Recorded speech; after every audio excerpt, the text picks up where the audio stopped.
What's up, everyone, and welcome to another episode of The Terror Table, a horror movie podcast that is presented by your boy, Mitch, the voice you're hearing right now. It's just me this week. I have a guest co-host and then a special guest, technically two special guests, but one far less special than the other. So he's going to be my co-host on this one. Boozy's out this week. He couldn't make it for this. Major bummer because I was hoping he'd be here. Co-hosting with me today is my partner in crime, my partner in madness that did become our short film, The DRUID'S HAND. Introducing returning guest of the show, the co-writer and producer of The DRUID'S HAND, Jesse Sawitsky. How's it going, Jambi? Hello. I am doing very, very well. And you know what? I didn't realize I was going to be labeled as a co-host. So I should have tried to negotiate for a bigger cash settlement for this thing. Yeah, no, Boozy's just going to be taking home that Skrilla this week. You just get to, you get to wear the captain's hat today. All right. Well, I cannot wait. Maybe I'll be insulted less this time. Doubtful. Actually, you will be insulted less now that you're here to defend yourself. Yes, perfect. But yeah, of course, we are also joined by our friend and actor who played our scorched corpse creature in The DRUID'S HAND, Rose herself. Welcome to the show, Gabe Buchholz. How are you doing, Gabe? I'm good. I'm so excited to see you both again. It's been so long. It has been a long time. I think the last time we saw each other was at the premiere in person, which is coming up on 1 year to the day that we're recording this. But yeah, we have something really special planned for today. This is a little bit of a one-off episode / just a big celebration. We're going to be talking at the end of this episode, we're going to be talking about the first 3 installments in the Conjuring franchise. That meaning The Conjuring 1, Conjuring 2, and The Conjuring 3, The Devil Made Me Do It.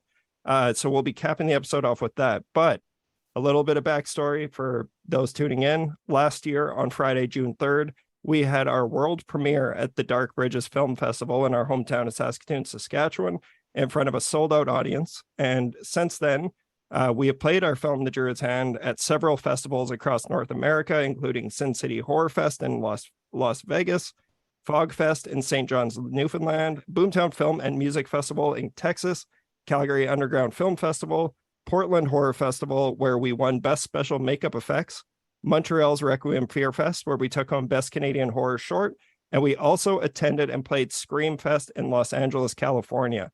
Today, we are so excited to be announcing and celebrating the online wide release of our short film, which will be living on the SCREAMFEST LA YouTube channel as of Friday, June 2nd, exactly 1 year from our premiere. So to celebrate this and to talk about this a little bit more, this is going to be kind of a bookend on this whole amazing experience. We have our creature herself. We got Jesse, him and I started this thing from the beginning. And this is just, we're going to just talk about the experience and, I don't know, kind of just reflect on it. And then, of course, we're going to be talking about 3 films in a franchise that I know Gabe specifically is a big fan of, something that we bonded over during the shooting of The DRUID'S HAND. So, Jesse, this all happened. Explain yourself. Yes, it certainly did. And thanks, by the way, for having the list of all the film festivals. That actually kind of ran through my mind earlier that we should maybe mention that. So I'm glad you had that full list because I definitely would have forgotten some of that stuff. Oh, and I guess, while we're, on that, it's a bit of a humble brag in some ways in terms of some of the festivals and awards that we got, but I guess also worth just noting that the DRUID'S HAND also was nominated for 2 Saskatchewan Independent Film Awards, including Best Short Film and the Technical Award for Best Cinematography. which the latter of which we did win last December in Regina at the award show there. So yeah, it's been a really, really crazy journey so far. And I guess I would just want to quickly, sorry, I got to bump in here because there is a couple that I definitely missed. Just the last one I want to shout out is Vancouver Independent Film Festival, where we won Best Canadian Short Film, which is super, super exciting. But take it away, Jesse. Even know really where to start with this thing. I guess for starters, I just want to say I am just super, super excited that The DRUID'S HAND is finally going to be released on June 2nd, and the fact that SCREAMFEST is helping to sort of promote it and release it for us is a really, really cool thing. it's wild to think that we are coming up 2 years since we ran the original Kickstarter and actually shot the short film.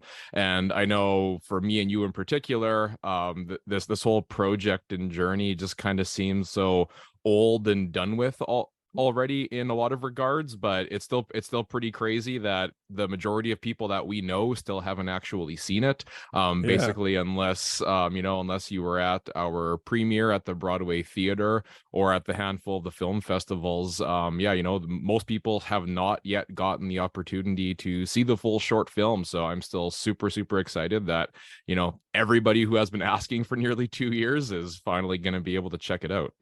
Yeah, no, exactly. And it's like you had mentioned, it's so cool that we're going to be able to put the film on the SCREAMFEST LA YouTube channel as a Friday, June 2nd. Because I know that was a huge highlight for this whole experience. And it definitely was one of those things that, it's come and gone. That was in October, but we've had so much time to think about it and talk about it, Jesse, amongst us.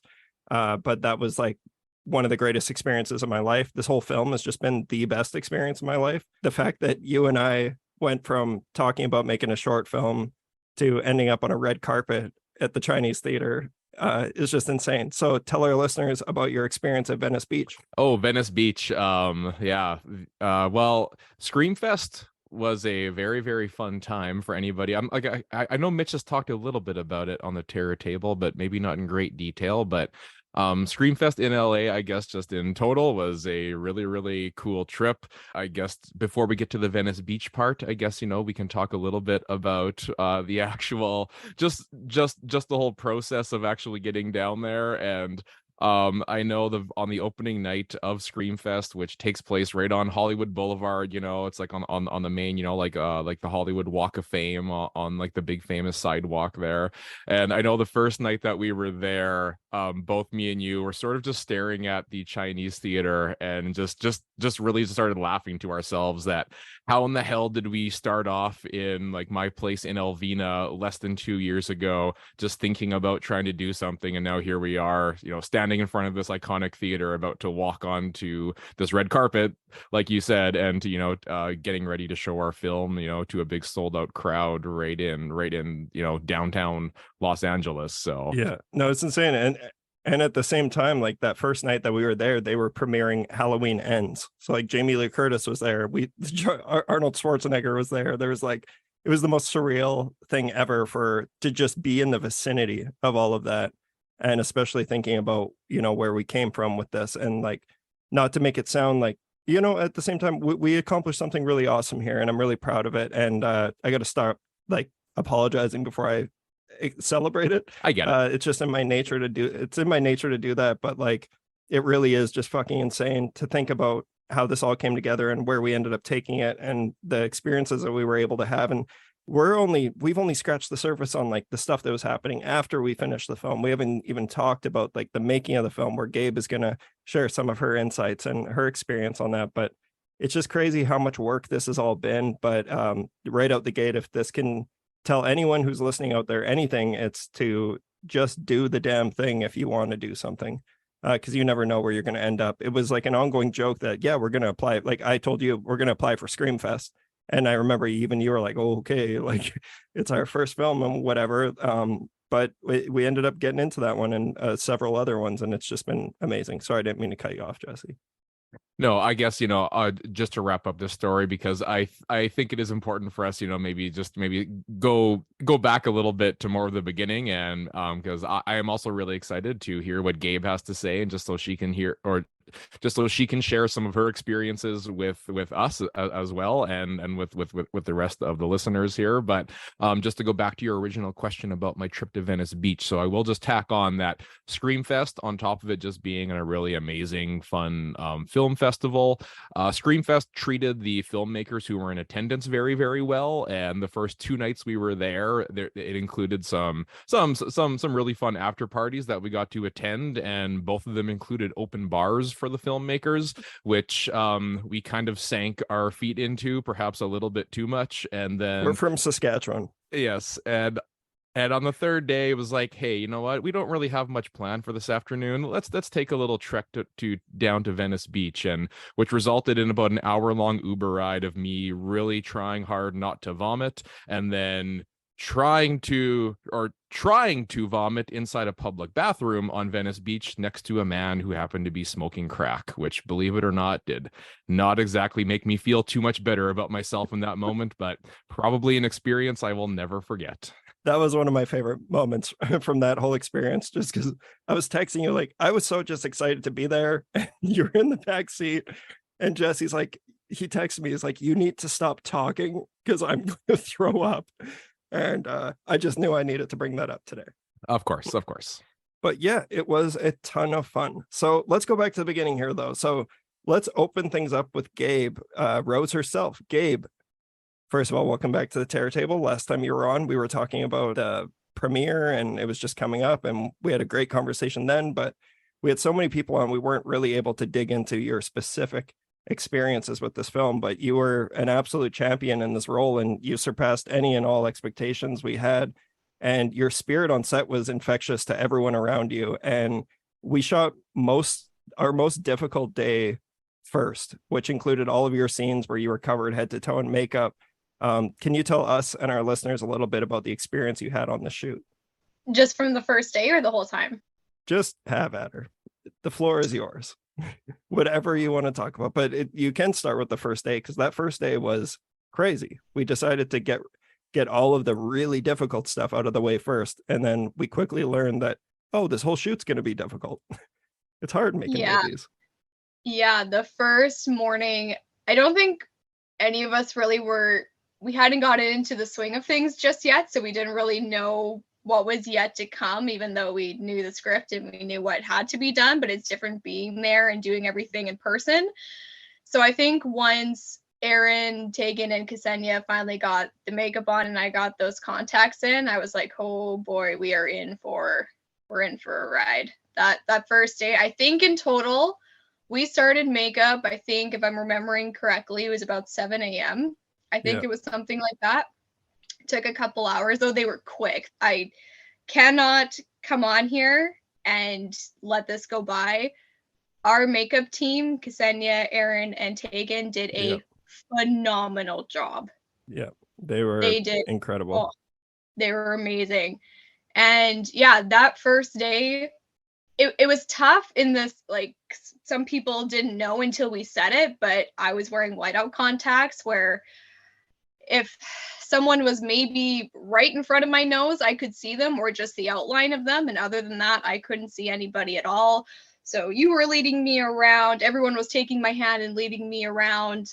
That first day, I think in total from when we ended, I think it was like 14 hours. Yeah, we went long every day. In full makeup, yeah. So that shower afterwards was not very fun. Bless Jesse for letting me use his shower. I apologize for all the black that came off afterwards. But the rest of the shoot was amazing. I think about it all the time. We really worked like a well-oiled machine. Nobody on that set, crew or cast, was slacking. Everybody was up. Everybody was 100%. And it was fun. Like, even in very serious moments, we all had each other's backs. I think after that first day, we were all like, Kate, we're all in this together. We're a family. It was just, I don't know. We all had this weird, crazy connection to the film that we really wanted to do it justice and bring it to life.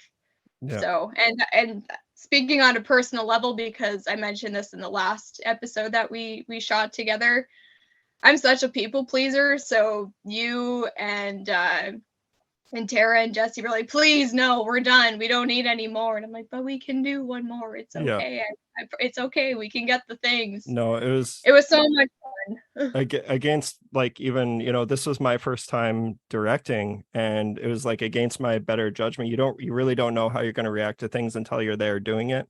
And I just remember knowing how difficult it was and seeing how difficult it was for you and how you persevered at every single corner.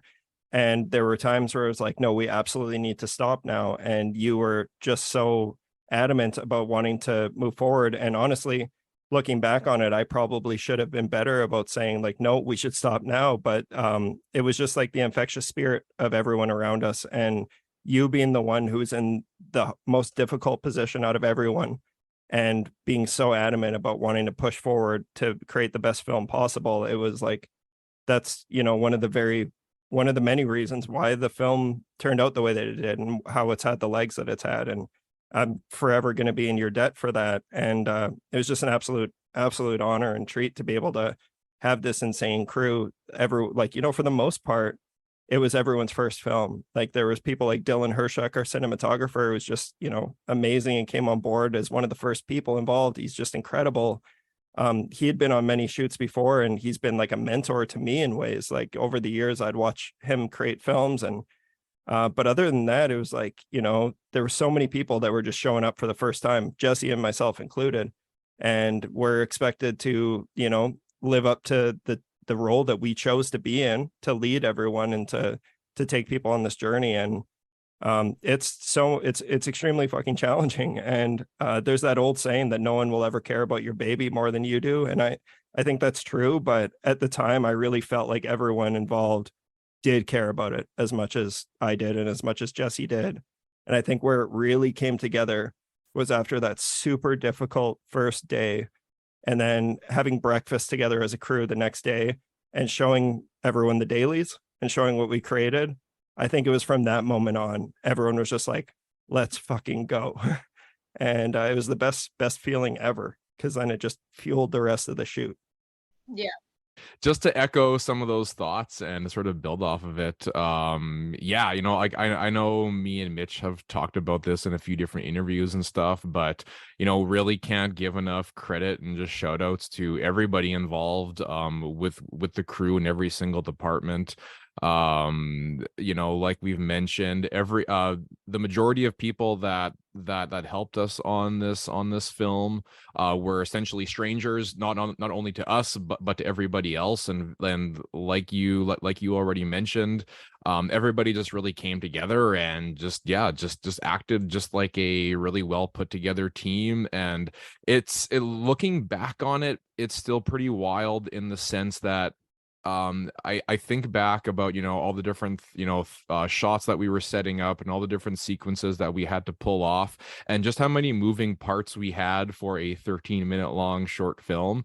And sort of looking back at it being like, how in the hell did that actually all come together? Because as much as Mitch and I had stuff, you know, planned out, just amongst ourselves and with meeting with other crew members and whatnot, it still felt like that first morning when we all got the crew together for that initial meeting and we're just kind of talking about our first plans for the day.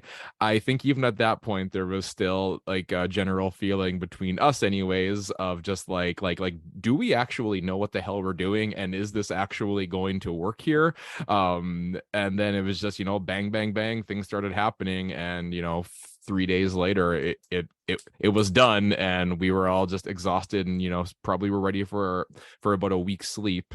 But yeah, by far one of the most fulfilling and just like fantastic things that I've gotten to do in my life so far, in terms of just like a creative project. So I'm super honored that we had somebody like you, Gabe, that hopped on board. I know I've spoken to both Mitch Clark and Hugh Evans, who were the other two actors in the film, and I have told them both, no offense to you guys, but Gabe was still like the MVP of that entire shoot, just for everything that you put yourself through physically and like emotionally even, because you really brought it in every single thing that you did. And it's safe to say that the Druid's Hand would not have been what it is without you there. So oh, that means so much. I'm very humbled. Like, everyone's like, oh wow. I'm like, oh, I aim to please. Yeah. So No, you're tremendous. And like Mitch and Hugh were incredible too. And that's been one of the most like rewarding parts about this process, is seeing how we were all a bunch of strangers for the most part. And now like Tegan is working very closely with Dylan all the time. They're collaborators. They work together And then Mitch Clark has been just absolutely killing it. Something we haven't announced on the podcast yet, which, because we're going to have Mitch back, that's how we met, is through the Terror Table here. And he's become one of my really close friends. And Mitch was the first one to kind of really push me to do this. Like, it was one of those things where we were just having a conversation. I said, you know, this is what I got to do, or I feel like I need to do this. And he's like, well, if you ever want to shoot a film, like, I'll act in it. I was like, no way. Like, you do that? And that meant a lot, just having his support. And now Mitch has acted in a feature film that's going to be coming out wide, and he's got more acting roles coming up. He's got an agent. Like, he's taking it very seriously, and I can't wait to work with Mitch again. And you, Gabe, of course, and Hugh. Like, you guys were all just like such a godsend for people like us who are like, let's throw a film together in 3 months before I move to Vancouver. And it happened. And it was the best experience. But, you know, since then I've had, you know, it's been almost 2 years. I've had many nights where I have lost sleep over the making of this film, because you know, you start to question your own abilities and your role, and like, can I actually do this? Even though I did it, did I do it right? Did I do this wrong? And like, just knowing that I can see everyone, you know, excelling in their own fields after the film, that to me is enough to say that we did something right here. People are doing shit. They're being creative and they're expressing themselves, and that's the best thing to come out of it. Yeah, and it's just been super, super cool. Like you already said, like Tegan has been working very closely with Dylan in his company Versa Films, and you know, we have some other crew members that have also collaborated or are working together to collaborate in the future on some projects that are currently in the works. And you know, yeah, just to think back about again how you know, the majority of people were strangers the first day that we all sort of walked onto there, and how really you know, we've made lasting friendships where even months or, and you know, now coming up years later, you know, being able to you know, meet up with some of the crew and really just, you know, just hanging out like close friends really. So it's just, yeah, there's been so many positive things that have come from it that, yeah, it was a blast. Yeah, and there's no way, like, we're going to do our best to shout out everyone involved throughout this episode, but like, you know, if we miss someone, it's not because of it's not for any other reason than we're trying to cover so much stuff here in a short amount of time, make sure that we can get on to the other part of the episode and everything. But like you had mentioned, Gabe, like when we brought like Tara, my sister, is the AD, you just absolutely crushed it in that role. And, you know, she's always been my biggest supporter and cheerleader, and it has meant the world to me that she was there for all of that, and to see her crush it in that role, which I will say, especially after nearly 2 years of working in this industry, her job is by far the hardest job on a film set, and she did a really great job, and I'm really proud of her for that. With that being said, like, she brought Ksenia to our attention. She knew Ksenia from theater, and when we brought Ksenia on board, and then like Tegan came aboard even later, and Aaron came aboard last minute, we had this idea, like, horror is so, especially the film we made, if our creature didn't rule as hard as it does, our film would have suffered greatly. And seeing the creation, like how we gave Ksenia and Tegan and Aaron some visual references of just things that I really liked from films and things Jesse really liked from films, and then seeing you walk out in person after their makeup on a budget, it was like, it was one of the best feelings ever. It was so cool. So it meant a lot to me. I was in Saskatoon recently just on a whim, and Ksenia, Tegan, and Aaron all showed up, and that meant the world to me. So it's like, I was just so happy to see them again. But yeah, I don't know where I'm going with this. Just basically super grateful. Also, shout out Connor Schick, because that dude is just the MVP, and he's, every time I'm back in Saskatoon, he's like one of the first people to reach out, and he's just such a gem of a human. Love that dude. Yeah, I'll just say, yeah, you know, I apologize to people listening right now, because I also feel a little bit scatterbrained, just sort of like what, you know, where to go with it, because so much did happen, and again, we have so many people to thank that, you know, it's pretty much impossible to go through every single person's role, obviously.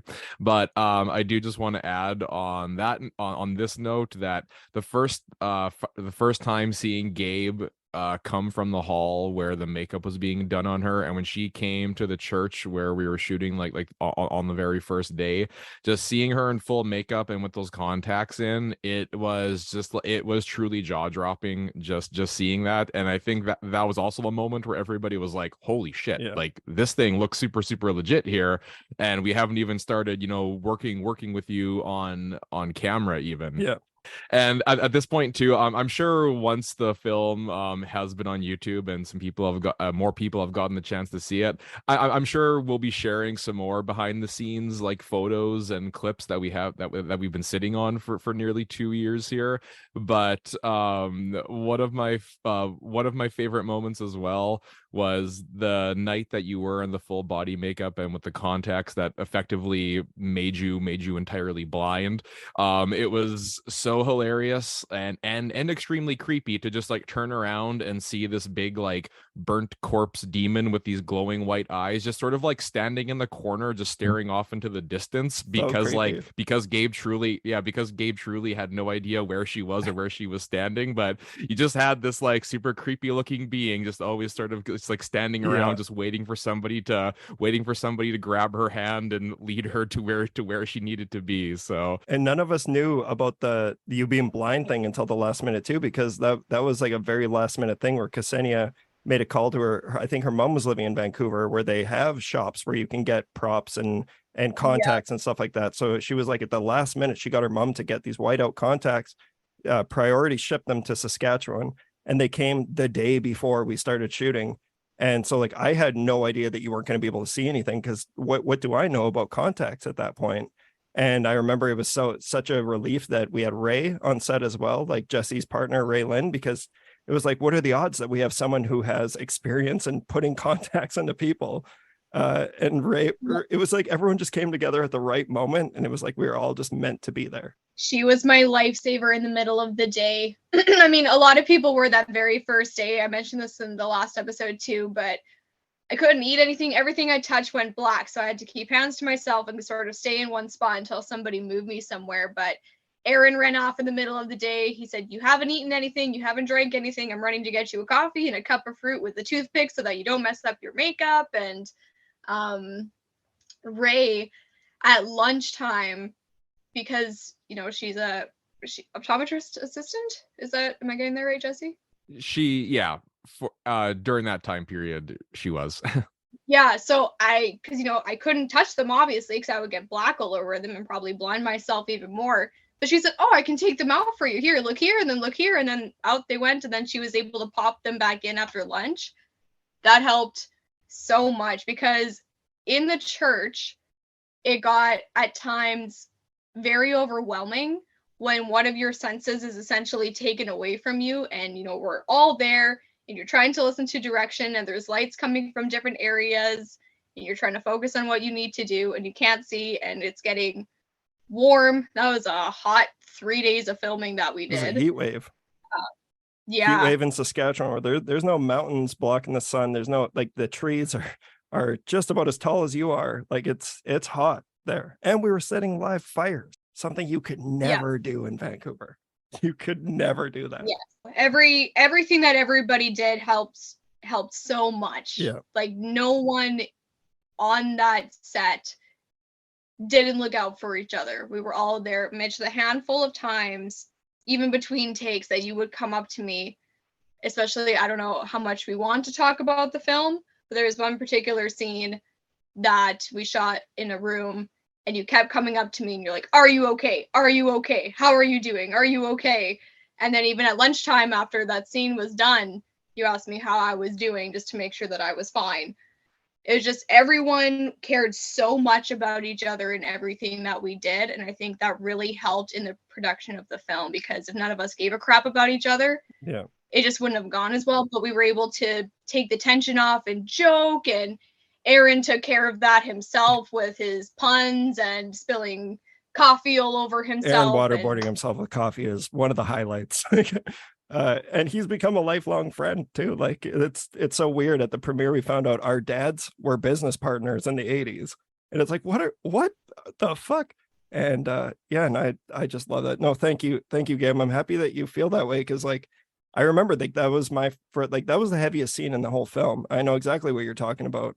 And I think I was also being like, are you okay? Because I wasn't sure if I was okay. It was at a moment where I was like, Jesus Christ, Jesse, what did we write? Like, this is too much. This is really difficult. It had Hugh, enacting some really horrible things with his son holding the boom mic, listening to his dad scream these horrible obscenities and commit an atrocious act.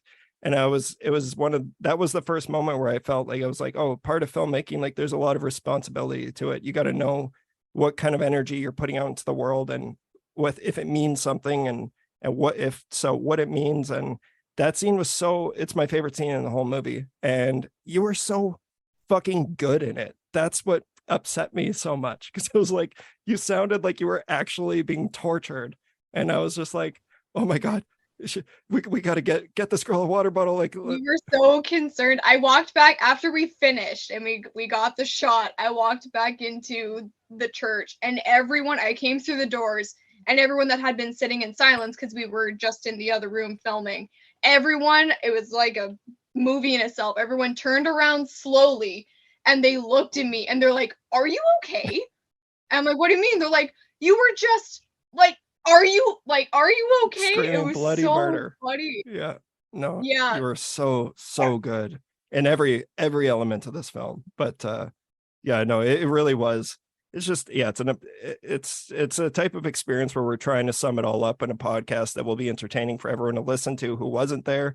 But it is one of those things. I just think if you have any desire to do something like this, and you have a strong desire, and you're fortunate enough to be around people like who Jesse and I surrounded ourselves with. We reached out when we didn't have people. We reached out to people, and they showed up, and they, did whatever they could with their time and their resources. And this is what we got out of it. And it's the best thing that's ever happened to me.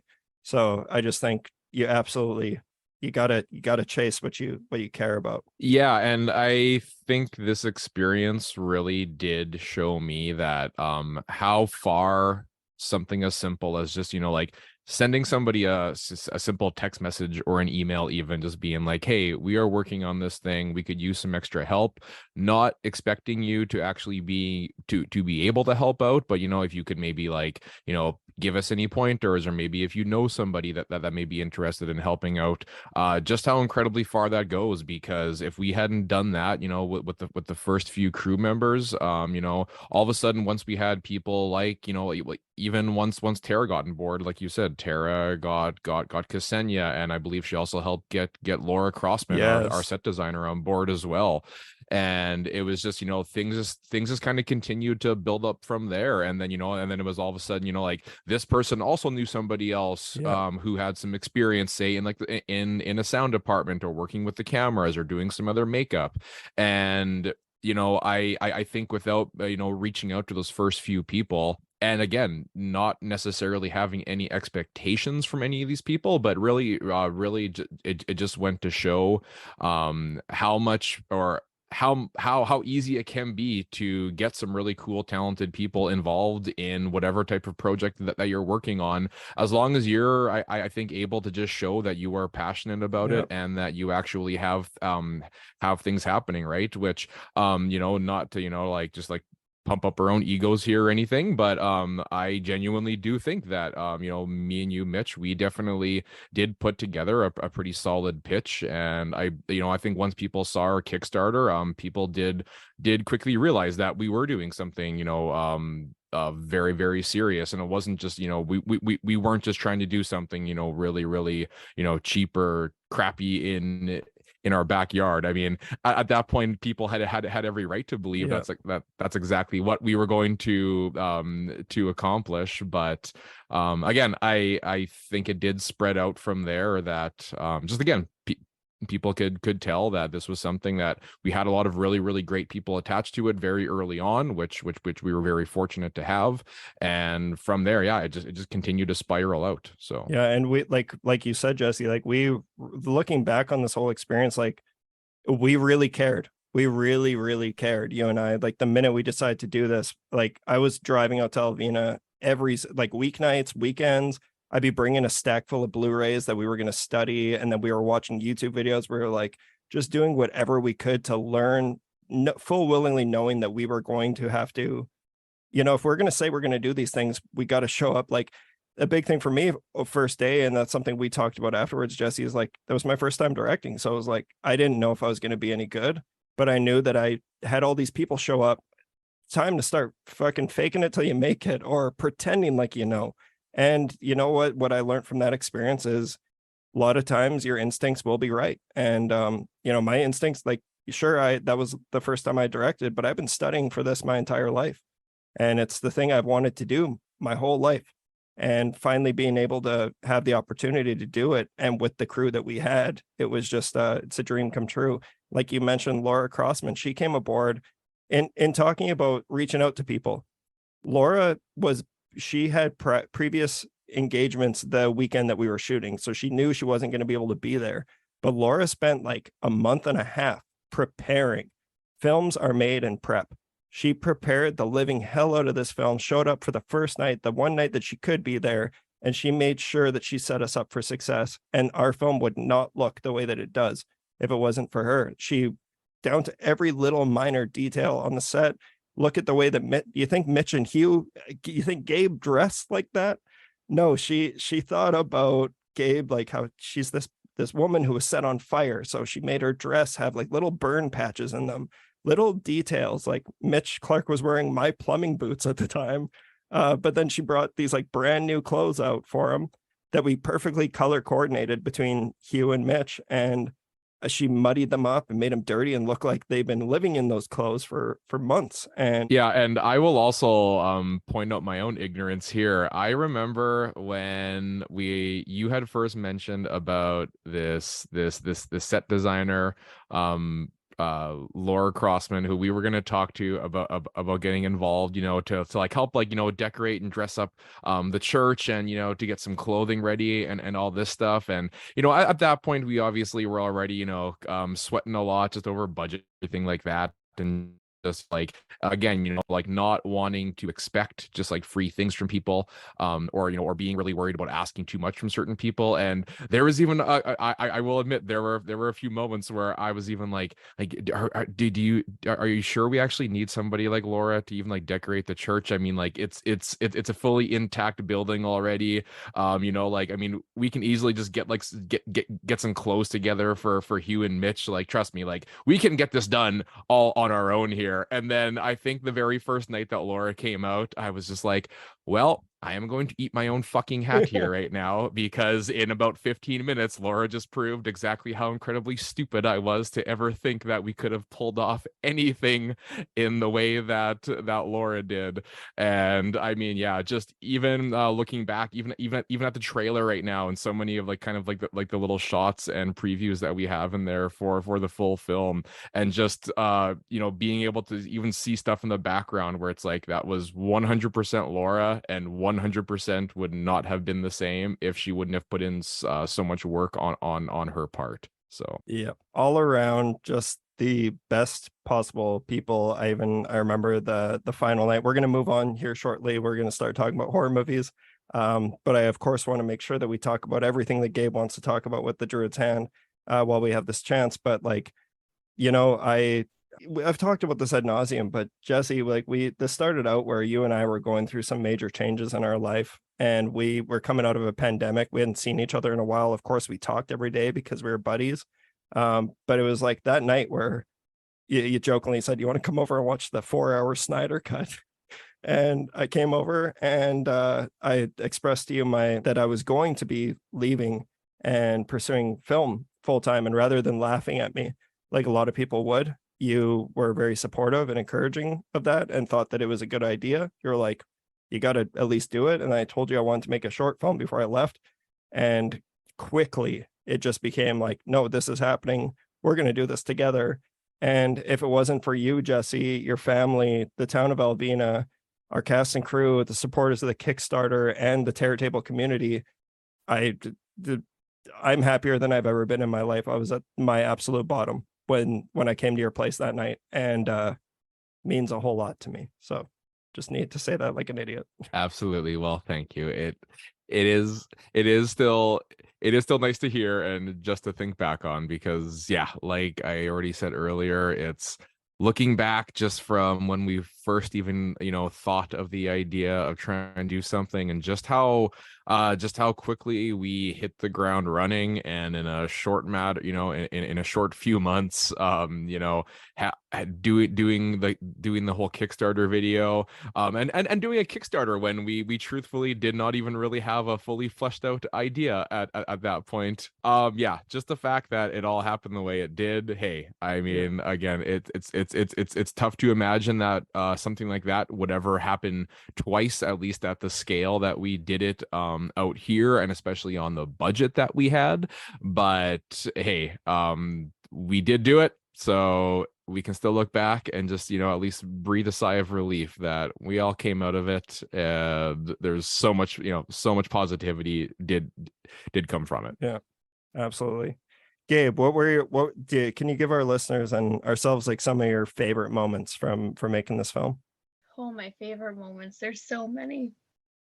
Really quickly, I want to touch on something that Jesse said earlier when people didn't really know what this was. When I first told my parents, hey, I'm going to be in this movie, this guy Mitch texted me. My parents immediately went up on guard and were like, what kind of movie are you going to be in, and what and where? And I'm like, well, I can't really talk about it.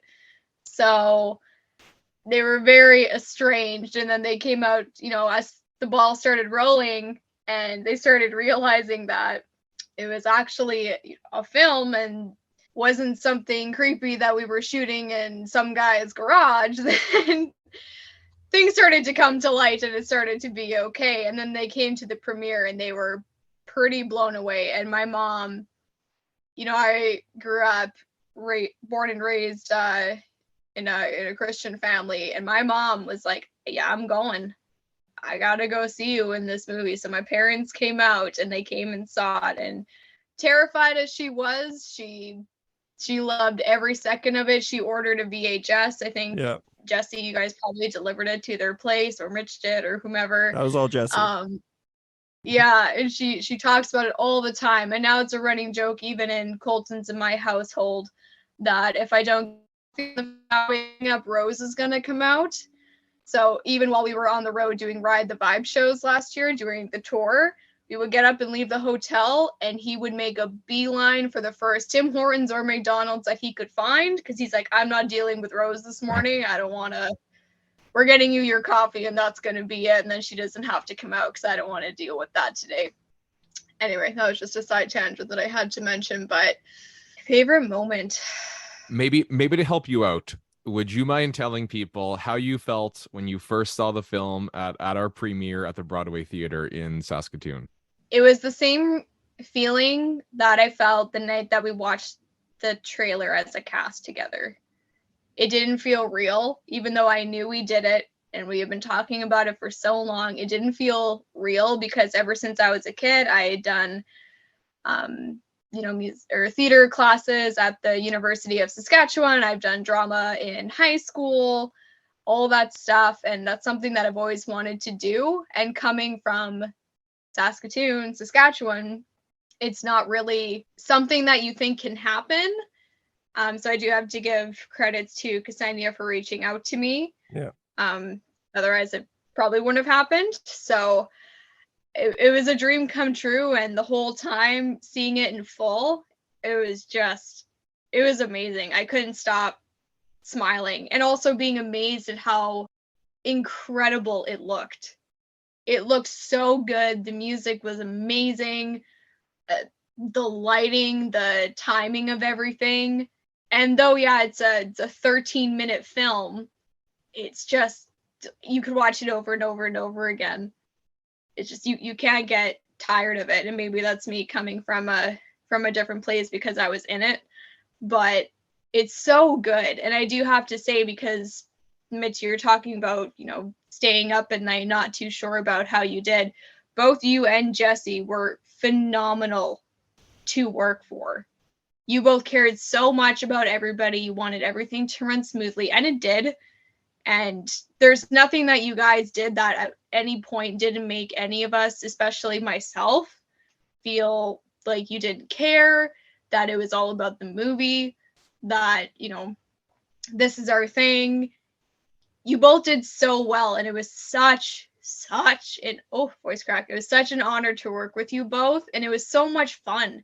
Everyone just made it fun, and I think that's what helped so much, because it was, the story of it is a heavier story. So to be able to go in between takes and have Derek say some stupid comment about something helped so much. You know, being, you got a chain wrapped around your neck with a burlap sack over you, and he's standing beside you whispering stupid stuff to you. Like, the little things like that. I don't think, to answer your question in a long-winded way, that there's any one specific favorite. Yeah. There was just the little things that made everything come together, and everybody working well together and checking in and laughing. And then when it got time to get serious, we all were able to get on the same wavelength and shoot the shot. And we all did it together as a team. It didn't feel like it was one person, you know, leading the pack. We all really did it as a team. And I'm beyond proud. And seeing every time a new festival was announced where we were going, especially we were on the road doing Ride the Vibe shows when it came announced that we were going to be premiering at the Chinese Theater. And I was losing my mind, because I'm also a Star Wars nerd. Yeah. So I couldn't believe it. But it just, I'm like, oh, like Hollywood? Really? And even my parents, you know, my mom was like, you guys are from Saskatoon and you shot in a little town that you could drive across in 5 minutes and it's going to Hollywood. I'm like, yeah, we all collectively did that, but the credence is really to you both, because you guys, this was your, like you said, it's your baby. You guys made this happen, and it was just a superb honor to be a part of it. So thank you to you both. And should the opportunity ever present itself again, I would love to work with you both again. It was so much fun. So as well. Thank you, Gabe. Yeah, thank you. That means so much. And like it even told you, like, I have no doubt in my mind that, you know, I'm doing this. I've spent this entire weekend writing like a feature I'm trying to make, and you better believe that while I'm doing this, like a big part of it is like, I always wonder, will I ever have a crew as good as we had for this? And if I were to ever have the opportunity to be able to bring people back, there's like not one person that I wouldn't. But specifically, like Gabe, like I owe you so much, like for doing everything that you did. And it's not even that I just owe you, it's that you surpassed every expectation. I can't wait to hopefully be able to be in the position where I can make a movie with you again. I would love nothing more than that. All three of you, everyone in this that was involved with this.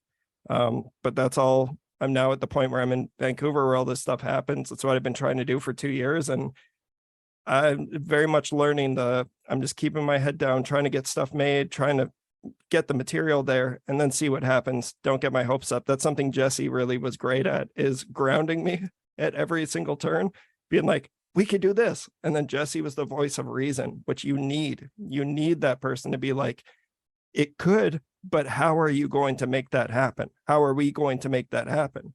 And the Druid's Hand was just magic. So the last thing I want to say on that, though, you mentioning how it's a super dark film. I wish people could see how much laughter was on our set making that movie, and how, like you said, the moment it came time to actually shoot, everyone was just pros, just absolute professionals. But there were so many fucking hilarious moments shooting this extremely depressing movie. And I'm very proud of it. Yeah, and like I'll just add kind of finally here. Hey, I mean, Mitch, like you know, as much as I do hate to praise you or, you know, try to give you any or too many accolades, but hey, man, like, you know, you really did go through with it. You know, you did move out to Vancouver the fall after we shot the Druid's Hand, and you know have actively been working in the TV and film industry out there. And I know I was lucky enough to kind of get a little bit of a glimpse at the next project that I know you are hoping to get made here sooner than later. And it got me super excited. I know like me and you maybe necessarily haven't talked in great depths just about kind of you know, like the personal projects that you are working on out there, but honestly, like seeing what you were able to show me when you were out in Saskatchewan a couple of months ago, it was a really cool thing to see. And I mean, hey man, like I'm still, you know, like I'm definitely really stoked for you that you are actually pursuing this and, you know, actively trying to get something. Like are you working on a new film, or are you like doing more in that realm? And oftentimes my answer is like no fucking way.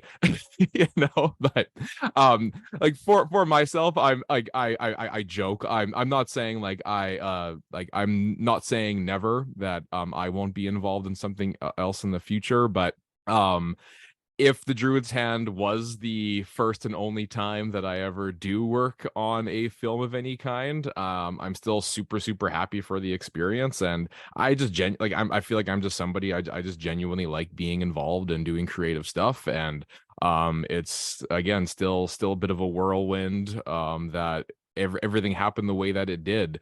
And I'm definitely working on some other personal projects more in the visual art realm myself. So you know, like doing more films definitely hasn't been at the top of my list here currently, but again, man, it's I'm you know, I'm always going to be a supporter of what you're doing out there. And I do think you absolutely killed it in terms of what you were able to do as a director on the Druid's Hand as well. And yeah, again, man, it's like obviously without you, the Druid's Hand wouldn't have happened either. I mean, there was no way that I was ever going to tackle something like this on my own. And, you know, and given the circumstances that we were both in, it was sort of just a perfect storm where all the pieces just fell together at the right place at the right time. And I'm just still super proud of it and proud of what we were able to accomplish. Thank you, Jesse. I love you so fucking much, man.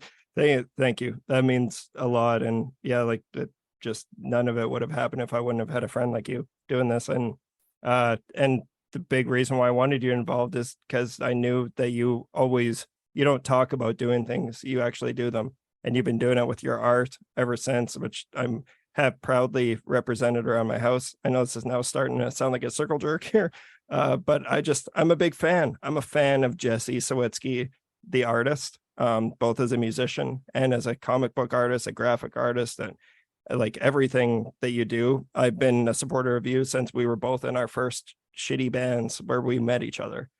So this is it's a great experience. It was amazing. For the listeners, I'm going to push us forward because any last thoughts before we move on? I guess I'll just quickly say our film is going to be on SCREAMFEST LA, their YouTube channel. So if you just go to YouTube and search SCREAMFEST LA, you'll be able to find the Druid's Hand there. I'm sure you'll also be able to click on just the Druid's Hand, and you'll be able to find the film. And I hope you watch it, and I hope you enjoy it. I think the funny part was at the premiere in Saskatoon, aside from my family and friends that came, was to be able to hear people murmuring amongst themselves when I got up on stage. And they went, wait a second, that doesn't match. And then people were talking to me afterwards, and I signed autographs, which was crazy. I had a few people come and be like, can you sign this for me? Which was a lot of fun.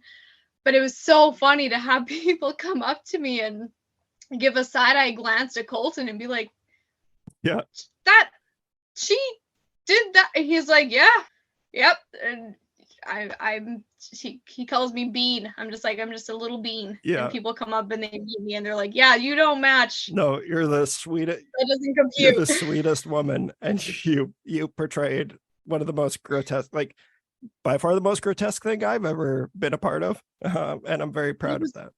It was so much fun because and Colton knows this. I love Halloween. I love horror. In preparation for this episode, because we will be talking about The Conjuring, I had to wait till he was either if he left work before me or if I got home before him to watch. Like he bless him, he came to watch the premiere.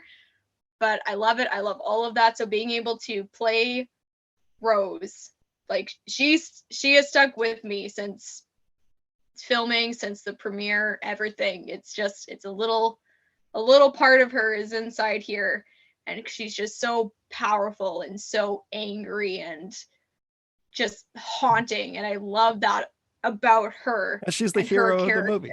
That's my favorite part. Is I had to say that in Calgary. I was like, if it wasn't obvious, Rose is the creature is the good guy in this movie. Yeah. And that's something that I really like, that we decided to, flip the script a little bit and show the priests being the bad ones. And with that in mind as well, I got to say, since I've been lucky enough to go to multiple festivals, SCREAMFEST being one of them, most recently Calgary Underground Film Festival, which I can confidently say was one of the best weekends of my life. All of the best days of my life had something to do with the Druid's Hand. But being in a packed audience of people watching it, when I've seen, like I was with Jason while we were editing the thing for so long. And so I've seen the thing so many times to the point where it's just like, I'm so proud of it, but like I've seen it so much that all the surprise, like all of that's gone. But being in an audience and hearing the audible groans, like I know Jesse can even talk about this, like at SCREAMFEST, when you came out of the bag, I heard people go like, and hearing like their gasps was so exhilarating. And in Calgary, my favorite though was, spoiler-ish, but a scene where you're getting a nail in your head. The guy sitting beside me had no idea that I was like there representing the film. And I just listened to him go, Jesus fucking Christ. Like he was like so put off by it. And that's such a good feeling. I love that. I just like seeing people react to what we created. It was so much fun. Hell yeah. I know we have other things to talk about, but I could talk about this all the live long day. No, I agree. We spent a good amount of time on that. Hope people enjoyed listening to it. Now we're going to shift gears and we're going to start talking about the Conjuring trilogy is what I'm calling it. And before people get mad online, because they always do, especially when you run a podcast, everyone knows more than you do. I'm fully aware there will be another Conjuring movie, but I'm calling it a trilogy because it's easier to say and it's easier to type that out. But we're gonna take a short little break here, and then we're gonna jump into The Conjuring from 2013, The Conjuring 2 from 2016, and The Conjuring: The Devil Made Me Do It, which I believe came out right after we finished filming The Druid's Hand. So that would have been 2021. Either way, thank you so much for listening so far, and we'll see you on the other side where we're talking about this amazing trilogy. All right, it's 9:18. We're headed down into the cellar where the doors just opened on its own. Give us a sign that you want to communicate with us. Nothing.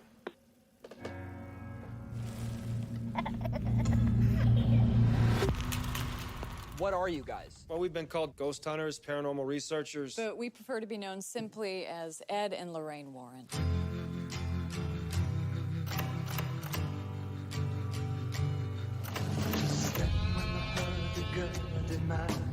There's someone here that would like to talk to you. There's something horrible happening in my house.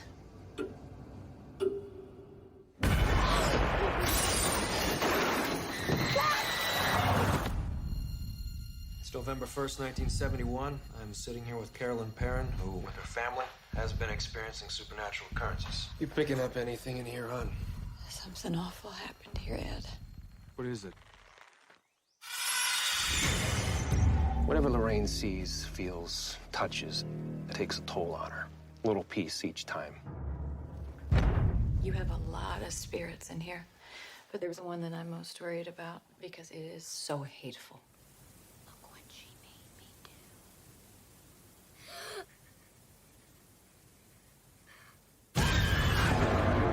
We have to get out of here. That's not gonna help. This thing has latched itself to your family. Father, we never seen nothing like this. I'm coming with you. No way. I can't lose you. There's a lady in a dirty nightgown that I see in my dreams. She's standing in front of my mom's bed.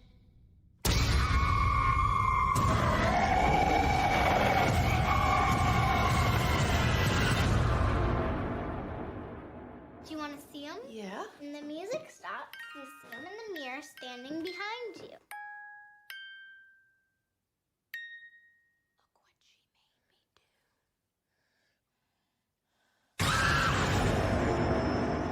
All right, and welcome to our main feature presentation where we are going to be doing a triple feature of The Conjuring, Conjuring 2 and The Conjuring, The Devil Made Me Do It. We are talking about these because I know specifically I'm a huge fan of these movies. I always have been very transparent about that. And as a host of a horror movie podcast, there is a lot of snobbery among the horror community when it comes to mainstream horror movies. And I think that any of that vitriol thrown against, at the very least, the first two Conjuring movies is silly as shit to me. I'm a huge fan. I love these movies, and I wanted to find the right person to celebrate them with. And I know it's something that came up instantly when Gabe and I met each other, where we were just talking about horror movies in general, and you had expressed that you love these movies. And, you know, Jesse and I, we snuck in two pretty major homages to the original The Conjuring film in The Druid's Hand. So it just seemed fitting to tackle these movies at this point. But before we get into all that, Gabe, can you tell our listeners a little bit about yourself as a horror fan and The Conjuring? My love for horror kind of started out, I think I was in elementary school, and I think it ties into my love for Halloween, which where that came from, I couldn't tell you. It's just something that's just part of me, and Colton has had to accept that. I have a little ceramic ghost that stays out year round, and I'm always sending him Halloween reels on Instagram. And I also love the paranormal, which ties into a huge part of it. But The Conjuring came around, I was in high school when I watched the first one with a group of friends, and something about it stuck with me. And I don't get scared of horror movies. There's a couple that stick with me in particular moments, but there was something about The Conjuring that was done so right that I thought, this is more cool than scary. Like, first time seeing it when I was younger, especially, I hadn't seen a lot of horror movies at the time. We didn't really watch them in my household growing up. It was interesting to see, and especially watching it back. The first one particularly, I couldn't even tell you how many times now. Yeah. I'm so desensitized to it, but it's just a classic. It never gets old. Yeah, I could probably recite the movie at this point. Seen that one so many times, but it's still such a treat to rewatch it for this. Yeah. The second one, though, that I was messaging you the other day that I went to go rewatch, and I think you did too, just whenever it was recently for this, because I hadn't seen the second one. I've seen it a couple times, but it's been a minute since I've seen it, and I thought, man, I love the first one. Yeah.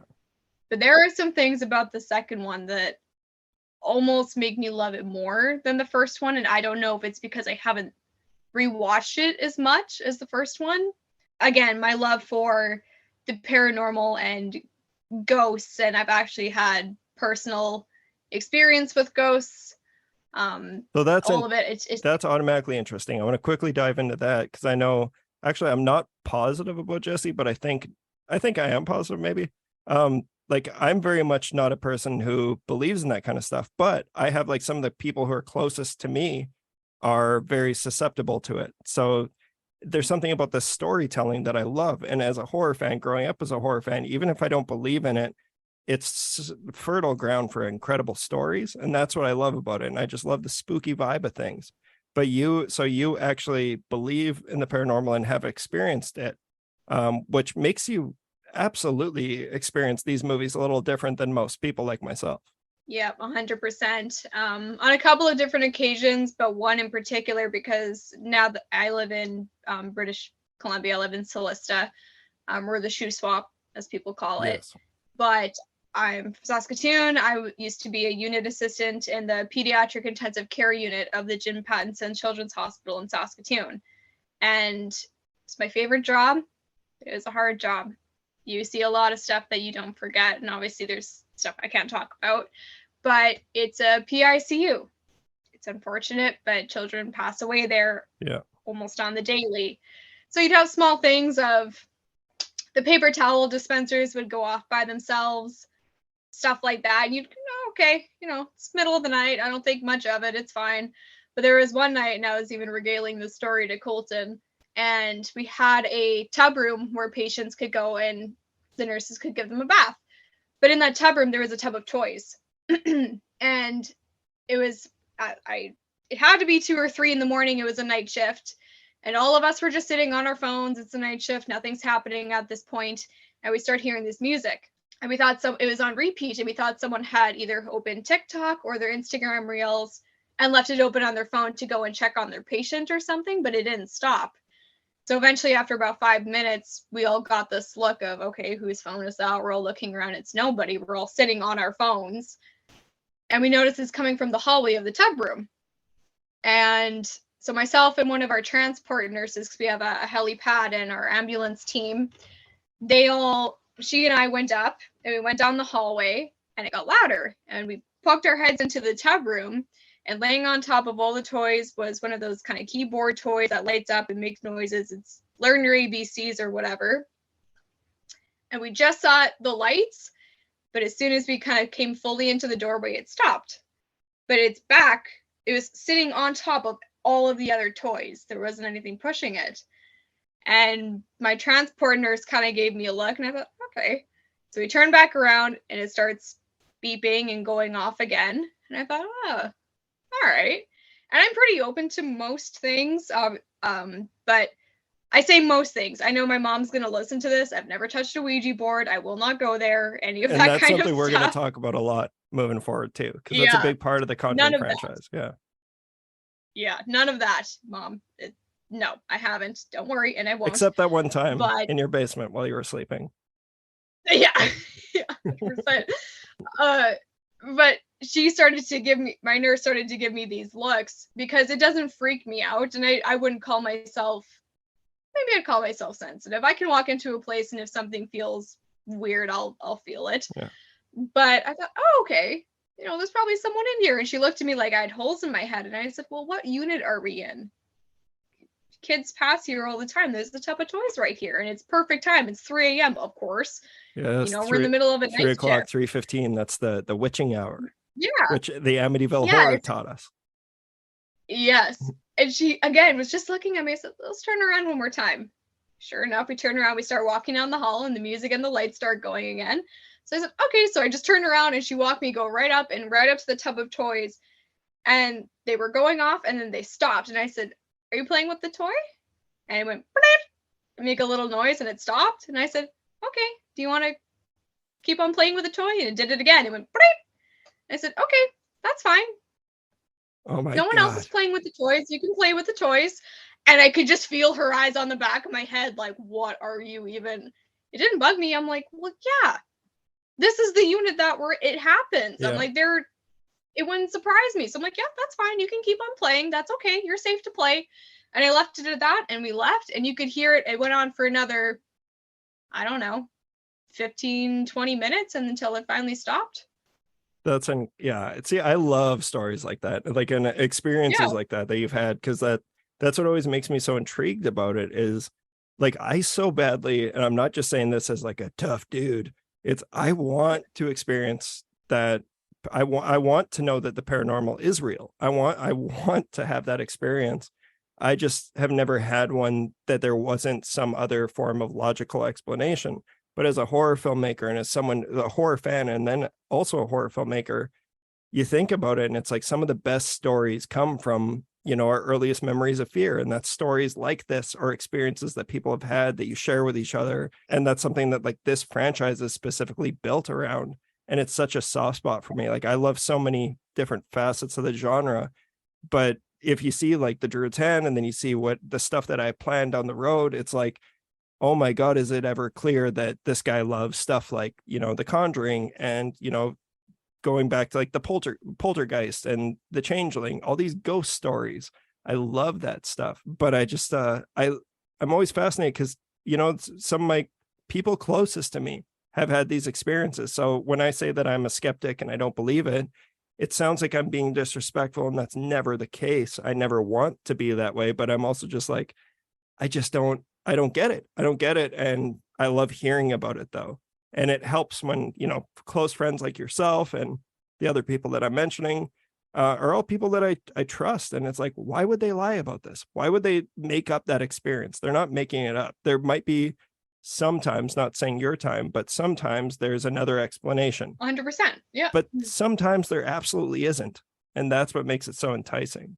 Jesse, what about you? Yeah. Do you believe in ghosts? Are you afraid of any specific ghosts? With me, as per always, is my best friend and night vision videographer, Peter Paparazzo. Yo, I'm not particularly afraid of any specific ghost. And our deaf mute. Well, I wouldn't say I live my life in fear on a daily basis of ghosts. And I wouldn't say I'm an overly superstitious person, Just a but little stitious. I yes, exactly. Just a little stitious. Yeah, no, much like you, I've never really experienced anything directly myself, I guess, but I have enough friends and family that do have, just like, have had some truly wild and very creepy and disturbing experiences that it's like you said, even though some of them you can sort of be like, okay, well, it could have been X, Y, or Z, but some of them, like, you do hear these stories or even repeated stories, say from like the same location or whatever it may be, and those kinds of things do kind of make the hairs in the back of my neck still stand up. And even a movie like The Conjuring, sort of like you said, Gabe, I wouldn't say I'm somebody who really gets scared from horror movies very much, and not that like The Conjuring like totally terrifies me, but I know the first time I did see it, like in 2013, I had watched it at home for the very first time, and that was one of like the first movies in a long time, and possibly one of the last movies that I can think of right now, where after it ended, I was walking down my dark hallway to go to the bathroom, and I was genuinely freaked the hell out. And I don't know the last time a movie really had that impact on me. So it's the first Conjuring in particular is still a very standout movie for me, and just a movie that I do think even though it may not be like perfect in all regard, a more modern classic for sure. So I'm really excited to hear all of your thoughts on it. Yeah, and that's something I want to quickly mention too, is I have a vivid, like, there are so many times where Jesse and I, keep in mind that we decide to make a movie together where we disagree on so many different things. Like, but that's the best part about it, is even when we disagree, we have good conversations. And like, that's one of the reasons why we're such close friends and why we became such close friends. But I will never forget the text messages I got, because I remember telling you, this was after I had lost a lot of good faith with you, because I told you to watch a couple movies like The Wolfman, which I stand by. But Jesse's like, that movie's a piece of shit. Like, we're talking about the remake. Like, you really didn't like it. And then I was like, man, I think like I got out of the original The Conjuring in 2013, and it just rocked me. And I was like, that movie was so good. Like, you need to check it out. I remember you watched it and you immediately messaged me afterwards. You're like, yeah, it's genuinely scary, but above that, it's just a really good story. Like, it's a good movie. And I think we live in a time where people kind of write off some of these studio horror movies because they're built for the masses. They're given to everyone. And a lot of like, a part of me being a part of this community is I come in contact with a lot of really jaded folks who only like the indie stuff. And to me, it's like, there's just no debating that The Conjuring is a fucking phenomenal movie. And I think that's the reason why it's become this huge franchise. Like, it spawned there's The Conjuring, Conjuring 2, there's 3 Annabelle movies, there's a Nun movie, and then The Conjuring Devil Made Me Do It, and they have more planned. It's like, that doesn't happen without it being, a cultural phenomenon of sorts. I often even forget that it has spawned, so many spin-offs and all of that. I should add now that I almost bailed on this main feature conversation. So I will admit to everybody now that as much as I do love the first Conjuring movie, I have only seen the second one once, and it's been quite a few years, and I still haven't seen the third one, nor have I seen any of the other spin-offs like the Annabelle movies or the Nun. So I do feel like a bit of a poser during this conversation. Not a poser, here, but you're here for emotional support, and you're gonna stick it out to the end. But yeah, Gabe, have you seen all of these movies? Like, have you seen all 3 Annabelle films as well? I've seen every movie in the Conjuring universe, including, I think, if I'm remembering this correctly, The Curse of La Llorona is also in that. That's what I was wondering. Is that part of it? And so I don't know if it technically is, but I know that Michael Chavez, who directed the 3rd Conjuring movie, he also directed The Curse of La Llorona. And it has a lot of similarities to like the style and the aesthetic of these films. So I actually am not sure if they're connected, but I wouldn't be surprised if they are. Okay. Well, to answer your question, yes, I've seen Okay. them all. So like, because I Yeah. fucking love Annabelle Creation, the second Annabelle movie, and Annabelle Comes Home was a lot of fun as well. That's the third one. Like it has its moments and that were really enjoyable. But I'm just gonna come out and say it. I consider two of the movies that we're talking about today as stone cold classic. Yeah, I would highly agree. I think also the reason why I love, especially Conjuring 1 and 2, I'm going to keep talking about those two. I mean, we could always expand to all the other ones in the universe, but 1 and 2 hit me differently because, like I mentioned earlier, I was born and raised in a Christian family, and my grandpa, my mom's dad, was a priest. And he had some crazy experiences where he had to go and help out some families. And actually, it wasn't until a couple of years ago I went and asked my granny about some of the stuff that he went to go help with and that he saw, because of my mom. And this is again one of the reasons why I've never even dared to even touch even the box of a Ouija board. They sell them in like Toys R Us and stuff. But I think I was watching Ghost Adventures. Is that the Zach Baggins one? Is that the Yes. Yeah, okay. Yeah, because I got into that in like grade 8 and I just kept watching it because it's That's fun. whatever. Yeah, but she was so concerned, understandably so, that I would get into something darker, because it is such a slippery slope if you really get into that side of things. Because she said, oh, your grandpa one night came home from helping a family that had used one, and he just pulled myself and your aunt aside and said, you just need to promise me that you will never touch one. You'll never play with one. If someone has one, you'll leave their house. And he never told them what happened that night. And I asked my granny, and she's like, yeah, he actually never mentioned it to me either, what happened. He just was different after that. So I think the reason why I love 1 and 2 is because it hits close to home. Yeah. I love the paranormal and all of that. I'm so fascinated by it. I've had, like I've mentioned, personal experience with it. Not to obviously those extents. But it's funny because I did mention earlier that horror movies don't scare me, but there was something about seeing the ending, the credits rolling of the second Conjuring movie when they played the original audio, that got me a little bit, because you sit there, and I've always wanted to go see the Warrens. It's a museum now, is that right? Yeah, I think it's a museum, and that's so desensitized to horror at this point that like pretty much nothing. I'm obsessed with the genre, and I love horror movies and want to make them until the day I die, because I love the feelings that I got when I was scared of them. But now, even when I'm not scared of them, I still see just masterful storytelling. There's just really good stories in this genre, and these movies are a testament to that. But I don't get scared from anything. And rewatching these movies, like I was texting Jesse, I think it was last night, where I was like, I'm watching The Conjuring 2, and I forgot just how fucking hard this movie goes. Like, it was genuinely creeping me out. And I'm like, I don't believe in any of this shit. I have my own feelings about the Warrens themselves, who I've studied for years. And whatever it is, it's just James Wan's filmmaking and everything that came together with it, that like the first two movies genuinely scare me still. They creep me out. And even Jesse said, he's like, I forgot how scary the first Conjuring movie is. So I guess this would be a good time to, Jesse, this is going to be your time to chat a little bit about the first one. I'll lead you into it though. I'm going to say like I had mentioned, the first two films, they are directed by James Wan, who has gone on, before this, he had created the Saw franchise. So that there was a period in my high school years where I fell out of love with horror movies, because we were getting movies like after Saw came out, everything was torture porn, and I just wasn't interested in that. It just never did anything for me. Now going back to it, there's a couple, like the original Saw is a really good movie, just not generally my thing.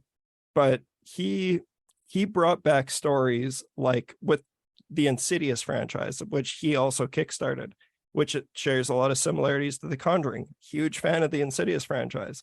But he started making studio films that were harkening back to spooky stories like the greats, like Poltergeist, Changeling, Don't Look Now, and even The Exorcist. I think The Exorcist is most prevalent with the original The Conjuring. But yeah, he made this movie where in 2013, the synopsis is, In 1970, paranormal investigators and demonologists Lorraine Warren and Ed Warren are summoned to the home of Carolyn and Roger Perrin. The Perrins and their 5 daughters have recently moved into a secluded farmhouse where a supernatural presence has made itself known. Though the manifestations are relatively benign at first, events soon escalate in horrifying fashion, especially after the Warrens discover the house's macabre history. This movie was rated R only because of how hard it goes, not because there's no gore, there's no nudity, the language is tame. They rated it R just because it's scary. And watching it again, I'm like, damn right, this is one of the scarier modern movies I've seen. But Jesse, what are your thoughts on the original Conjuring? Yeah, the first Conjuring, just to, kind of point out a few things about it. This is just a really great example just of how fantastic of a filmmaker James Wan is in general.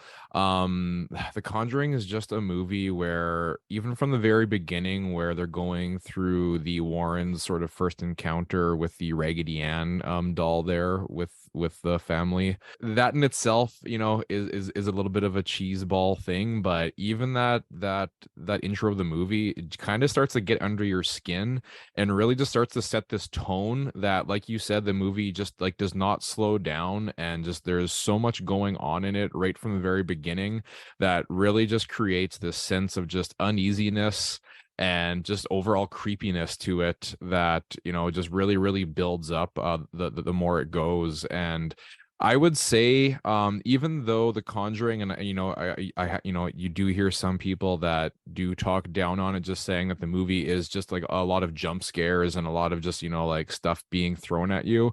But unlike a lot of movies, even in this sort of subgenre, with paranormal or the exorcism movies and ghosts and all that stuff, the vast majority, or you can probably say all of the jump scares that even do happen in this movie are actually setting up something that is truly scary on screen. It's you aren't just getting a big loud cue of music and a cat jumps out from the corner, or a door just isn't slamming because of the wind or something like that.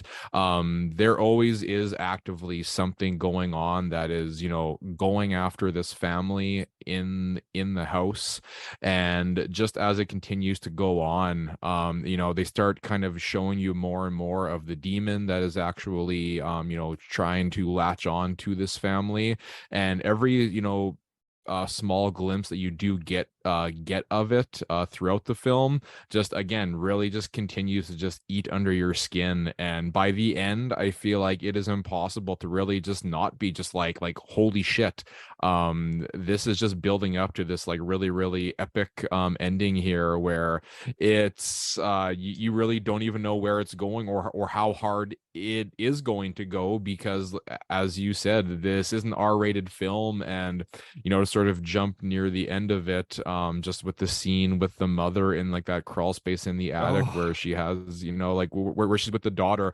I know the first time I watched it, I was like, holy shit, like, are they actually going through with this? Like, is she actually going to like kill her daughter here? I mean, it doesn't actually happen, sure, but the threat of it does feel so real, where you already pretty much like preparing yourself for this awful act to happen. And I feel like when that scene ends, you still feel like it actually did happen, and you're kind of just left just trying to catch your breath there a little bit. And man, I will still say this movie, the fucking scene where you first see the demon on top of the wardrobe in the bedroom, That's Sheba on the wardrobe. Yeah, so like I just rewatched this by myself about a week ago. Ray Lynn, who also helped with the Druid's Hand, she has watched a lot of horror movies for somebody who is not a horror fan. Because she loves you. One of like exactly, but one of like the one genre that she pretty much outright says she has no interest in watching is sort of like the like supernatural and spooky faces stuff. And that scene with the demon on top of the wardrobe, still, I was just watching it myself here, like I said, a week ago, even though I've seen it before a couple of times, that scene still got to me, where I was just like, it happens, and it's just like, yeah, it's just a spooky face, but the fucking scene ends, and I was just like, Like I am genuinely on edge Yeah. right now, and I do not feel great. It's the anticipation, and that's why Juan is a master of his craft, is that this guy knows how to craft scares better than any Hollywood horror filmmaker out there. And this movie and the second one are a testament to that. And like, listen, I'm just a James Wan fanboy. Even people who listen to the show, Jesse knows this. He still hasn't seen it, but I'm an Aquaman fanboy because I would have never seen Aquaman if it wasn't directed by James Wan. But I'm like, I will watch anything that guy does. I got back into the Fast and the Furious franchise because he did one of the Fast and Furious. He did the 7th movie. I was like, oh my God, I'm going to need to watch 6 of these fucking things because I need to support everything that this guy does. But like you said, even we were texting about that the other night, Jesse, like, I'm going to sound really crass here, but that's what I do on the Terror Table. When Bathsheba's on top of the wardrobe, pretty much nothing in this world can make my butthole pucker up like that scene. Like, I'm like, ooh, Absolutely. ooh. It's just creepy, and it's so much fun to watch. And even though, Yeah. like you said, like, you don't see them murder the kids, that's not, they don't even need to go to those lengths, because the rest of it, it's paced so well. Like that whole scene, like, we can talk, there's so many scenes, and Conjuring 2 is relentless. There's a scare every 4 minutes. But in the first one, For sure. I do think, looking back on it, and I've had significant time to think about this because I'm a nerd and I love this franchise, The Conjuring is the best one. Like, this first one is the best one because it's the most restrained.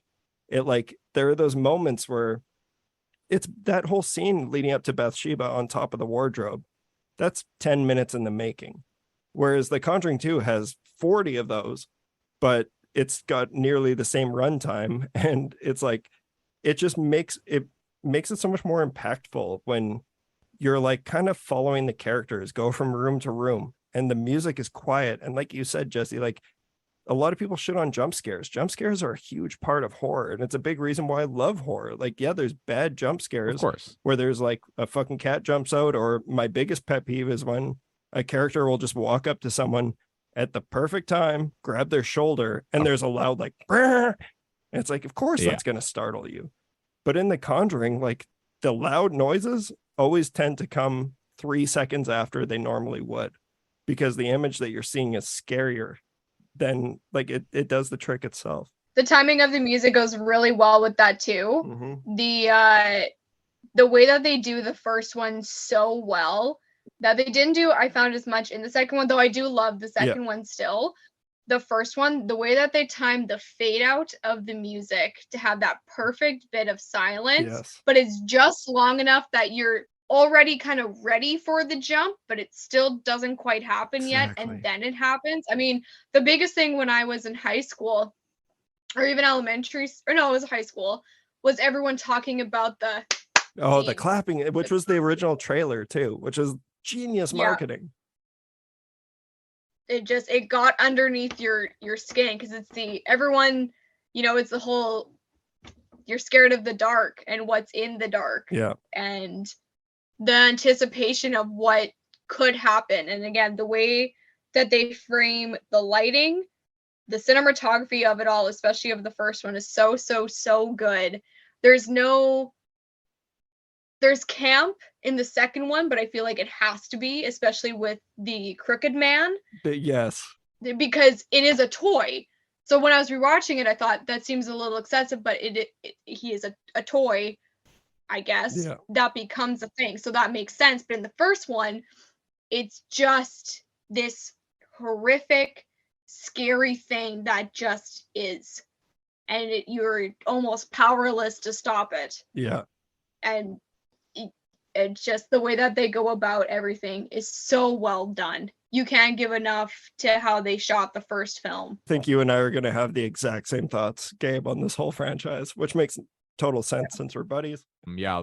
This first film, there are some really, really incredible shots in this film. The cinematography is beautiful and, equally haunting throughout the whole movie, but there are some scenes that just almost kind of make you dizzy, just the way it's done, but not because they're really even fast or chaotic. It's just that they are purposeful shots that are just making you, like, making the audience feel as, like, confused and dreamy. Just like, Yeah, exactly. And like there's one shot in particular where it's quite early on even, where one of the kids is like looking under the bed and like is hearing some noises and is standing up, and the camera is just doing this like full like rotation from under the bed and coming back up. Yep. And it just like places you in like this almost like sort of like weird like dream-like landscape where you're not even sure, yeah, like if anything that is currently going on is actually real or happening, or if these kids are just or if it is going to be some cheap like jump scare, you know, where like there's going to be like the sister or one of the other kids or another family member just happened to be like in the next room or something was going on. But it's just really effective in that sense. And I feel like even from the first shot where the family is arriving to the house for the first time, it does this really cool thing where it's sort of like almost makes it seem like it's like a POV shot of the demon, just sort of that's like like alive in the house, and it just sort of like creeping and watching this family sort of enter in. Yeah, it's voyeuristic. Yeah, exactly. And I feel like this is a film that I on my last rewatch here, I think I noticed that a lot more, just in terms of how it always just feels like you are sort of creeping in and seeing all of the characters on screen in moments that you maybe shouldn't be there. And like you said, it's that voyeuristic feel of like, it's like, yeah, like we shouldn't even really be seeing this, and this is almost a little bit creepy that we are here seeing this all happen right now. Yeah, no, and it's like that I think the biggest reason why I'm specifically such a huge fan of the first two movies is my favorite era in film ever is the 1970s. And these movies are so heavily inspired by 1970s filmmaking. And it's something that I'm taking forth with my next project is like, I love all of like the dolly zooms. They do that like crazy in The Conjuring, the first one, where it's like you'll zero in on a character, but the whole environment will feel like it's coming towards you while the camera's going away. And it makes you feel like love. And they do that in Jaws, like the famous scene of Brody on the beach, when like he first sees the shark attack. And it's just the famous shot zooming into his face. While it's like they have the camera on a dolly, but they're zooming out or in, vice versa. You can do whichever.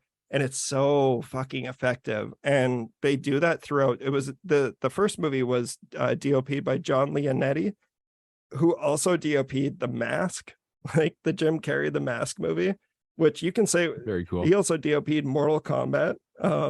So he's done a lot of work. But this guy is so clearly, so visually apt and just speaks the same language that Wan does. And he also shot the first Insidious movie, which was also done by James Wan. And it just, like the first one specifically has such a beautiful aesthetic that I love. And on top of all that, the camera can only do so many tricks.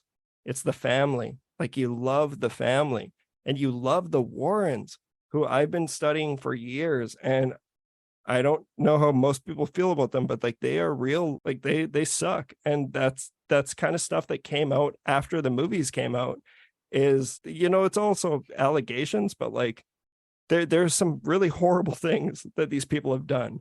They're played so beautifully by Patrick Wilson and Vera Farmiga that you just fall in love with them.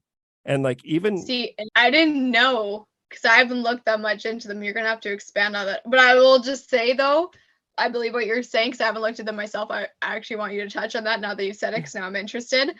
But Patrick and Vera Farmiga. Oh, I love them. They're so good. I love them. And them talking about working together, it's just, it's beautiful. And specifically, like you really, really feel that in the second one. Like I think that's one of the best parts about the second one. My favorite scene in the whole franchise, one of my favorite scenes in horror, doesn't involve horror at all. It's Ed Warren singing Elvis, which is ironic because Elvis was also a pedophile. But there are allegations that Ed Warren was a pedophile and that Lorraine kind of enabled it. Like they had a girl living with them, and I'm not here to talk about that stuff, but there is a lot of really negative stuff about them out there. But I think as characters in a movie, like that's the thing is like, of course Hollywood is gonna, like, I remember there was a big uproar because people were like, you're turning these really shitty people who exploited a lot of people. Like they went into they famously checked out the Amityville house. They covered that, which has now famously been debunked countless times. Like the Amityville house, the worst thing that happened there was, I think it was it, yeah, Lutz, yeah, the Lutz family. Like it was a horrible tragedy, but then they, you know, turned it into a ghost phenomenon. And but that's the thing, is like, famously, movies have been doing that for years. Like like I said, they made an Oscar nominated Elvis movie. They seem to have forgotten to leave the part out where he married a 15-year-old. But that's just how Hollywood works. Is like, people aren't, they want to show movie characters, not the real people. But I think that like the movie version of the Warrens, it's impossible to not fall in love with them. Like Patrick Wilson and Vera Farmiga, they have this chemistry that's just so palpable, and it really makes the movies work so much more. And it's same with the families in the first two, like Ron Livingston and Lily. They're so good. Yeah, and the last 15 minutes of the second movie is just your heart is just, and again, it's not the Warrens themselves, it's the characters, but the way that they play them, your heart is just ripping. Just the way that they do it. She starts crying and you're like, no, just don't go. You gotta wait. All of that. But I remember when I first watched even the first Conjuring movie, because I first saw Patrick Wilson as Raoul in Phantom of the Opera. Right. I had a little soft spot for him. Yes. So I was like, oh, now you have come to be. Yeah. But they're so good. You can't help but love those characters and the way that those two play them. They do it so well. Yeah, no, I totally agree. Like, I'm a huge Patrick Wilson fan, and I think it was the Conjuring movies that really like set him over the edge for me. It's one of my favorites. And I think that's what's like what I'm most interested about the fifth Insidious movie is Patrick Wilson's directing it. And he hates horror movies. Like, he gets scared by them. Like they work on him. So he doesn't love it. But I love the idea of imagining what a movie's going to look like directed by someone who hates horror movies. Because he's clearly been around like the greats. Like, he's been in some of the best modern horror movies of the last couple of years. It still is kind of funny looking back that Patrick Wilson was in two of these like super iconic horror franchises now at this point, so incredibly close together, and the fact that they do share, you know, some similar themes. And I mean, obviously James Wan was the director behind both of them, but The Conjuring made me fall in love with Patrick Wilson. And I mean, like I've been a huge fan of his ever since I did first see Insidious and The Conjuring. So you got to check him out in Aquaman. It's a fantastic film. Yeah, you know, I've still neglected to actually watch that one, but hey, it's a blast. maybe there's one day yet. Yeah. So like the first Conjuring is it's a modern masterpiece. It's so much fun. It's genuinely just well crafted, and the story is beautiful, and all the character, like everything about it just works. I think it's really interesting how it had a budget of $20 million and it made $320 million. There are two things in The Druid's Hand that are heavily inspired by The Conjuring. And the one is the blatant one where it's like, guys, we're not even hiding this. We're showing that Jesse and I love The Conjuring, and we wanted to pay homage to it. And there's a scene where you'll see Hugh is like under the banister and there's some legs hanging behind him.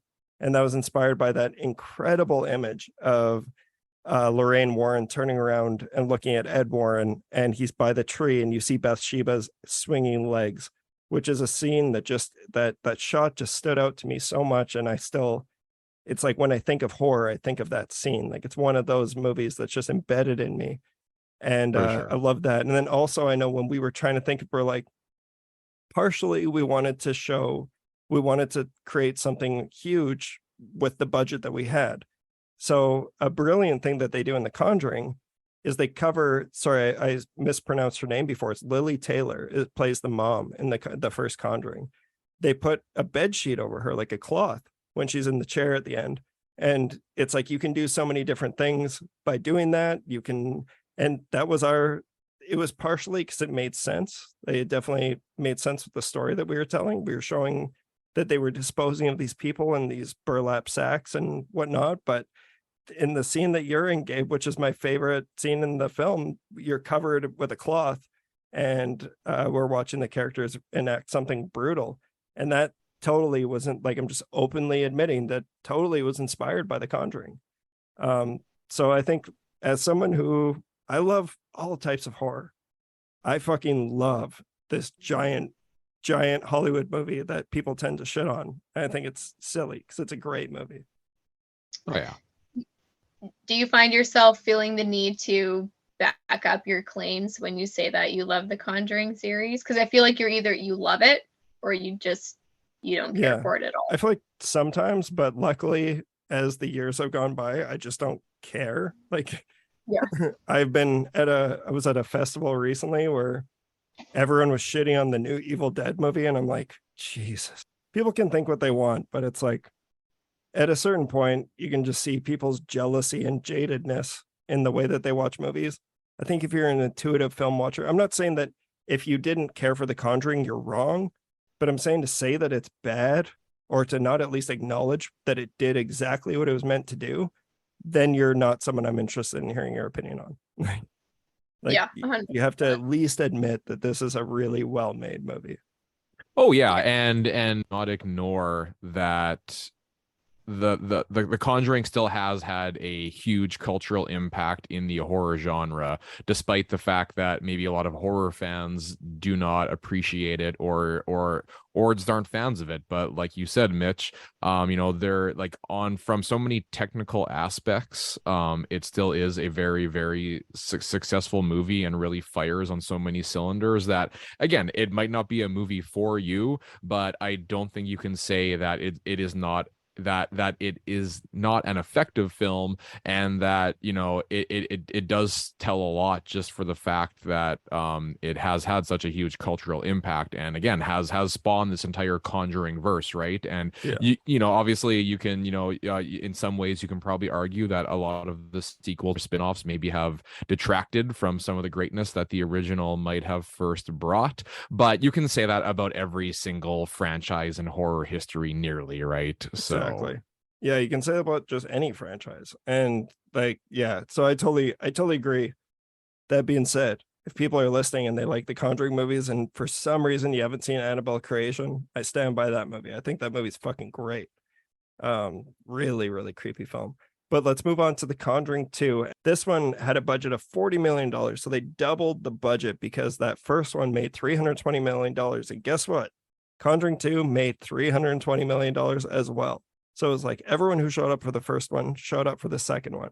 And the synopsis is, in 1977, paranormal investigators Ed and Lorraine Warren come out of self-imposed sabbatical to travel to Enfield, a borough in North London. There, they meet Peggy Hodgson, an overwhelmed single mother of 4 who tells the couple that something evil is in their home.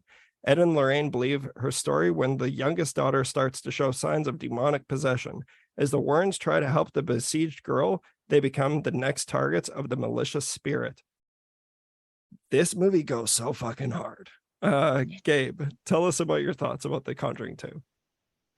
It's so, like, the first is its classic. You can't beat it, but there's something about the second one. I was trying to put it together when I was rewatching it 2 days ago. In this one, there's almost more of a feeling of helplessness and dread that they really play into here, and they really pull on your heartstrings, particularly with Ed and Lorraine's characters. And I am as much as a big horror movie fan as I am such a sap for romance. And the way, again, so it's romantic. This movie is so romantic, and I love that about it.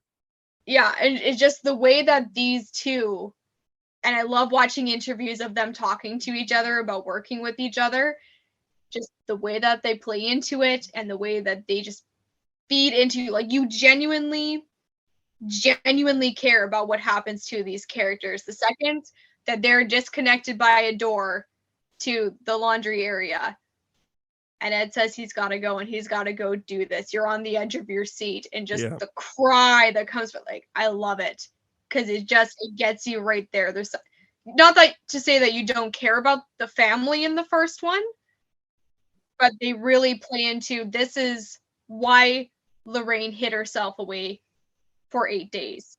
This is the reason why it's drastic and you're waiting and it's impending and the shot of lightning comes and you see, you know what I'm talking about? It's just, they amp it up so much in this one. Like, and like, you know, when I first got out of The Conjuring 2, which I was like, sequels are never as good as the originals, and The Conjuring was so good that I went in with such, I lowered my expectations going in. I remember that. And I went with Boozy and Diego, who I started the Terror Table with. And I remember like that was one of the best theatrical experiences I've ever had, because holy shit, did the movie play like gangbusters. Like, and Boozy generally doesn't like this kind of stuff, and he was so into it, and it made me more into it seeing my friend who's like, this isn't generally his jam, and he was just loving it, and the whole theater was just shuddering together. And but the reason, like looking back on it, because I went and saw it again after that, it was the romance between the two characters, but Vera Farmiga and Patrick Wilson. It's one of those things, like if you're an Office fan, you can't imagine a world where Jim and Pam aren't together. Like John Krasinski and Jenna Fisher should be together in real life because they're that good on screen. Patrick Wilson and Vera Farmiga just absolutely radiate romance and love in this movie. And it's so palpable throughout. Specifically, my favorite scene in the whole franchise is when Ed Warren's singing Elvis. There's the scene where he sings Elvis to the family. And I was telling about the person that I'm working on my next film with. I watched this film on Friday night again. And then yesterday he came over. We were working on the film all day. And I was showing him clips from The Conjuring 2 because he hadn't seen it. I'm like, I showed him like the nun scare, which we got to talk about, which is one of the most brilliantly crafted scares I've ever seen in my life. And then I showed him Janet sitting on the couch being interviewed by the news people, and like you hear her voice change, and it's like, he's like, oh, are you just showing me like the 4 scares in the movie? I'm like, no, there's a scare this quality every 5 minutes in this fucking movie. And by the time you get to the Elvis scene, it's such a reprieve. It's like, finally, this family and the audience, we get a break. We get a break and we get to see this beautiful moment. And then, boom, we're right back into 30 minutes of fucking terror. And it's just so masterfully made. I get so excited talking about this movie. Who is your favorite antagonist in this film? Because I forgot about, it's been a while, like I said, since I've seen the second one. I forgot about the Crooked Man until he showed up. And I thought that was a brilliant play, especially on the son that has his speech impediment, because you just want to pick him up and protect him. Like, don't touch him. I know. Don't touch him. Love these kids. Like, they're so good. The London setting is just so beautiful. And like, this is one of the most like covered paranormal cases, like the Enfield haunting. So like I had seen documentaries about this. There's a movie that I've championed on the podcast for years called Ghost Watch, which was a BBC production where they essentially recreated the Enfield haunting, but it was on live television. It's, to me, one of the like, it's like it had the War of the Worlds effect where everyone thought that it was real and it fucking destroyed everyone. Gabe, you got to check out Ghost Watch. It's phenomenal. It's so good. Is it on YouTube or where is it? I think it might be on YouTube. I know they just released it. It's got to be somewhere, because for a long time it was really hard to find. But that one, it actually creeps me out as well. But it's kind of like a found footage.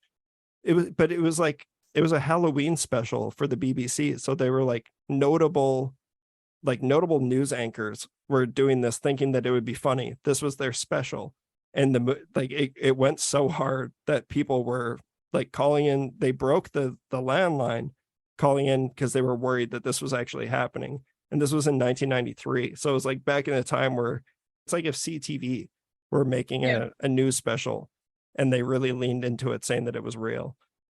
But that was all based around the Enfield haunting. And like, you'll see that when you watch it. It's really, really good. I don't, there's so many antagonists in The Conjuring 2. Like, they really amped it up.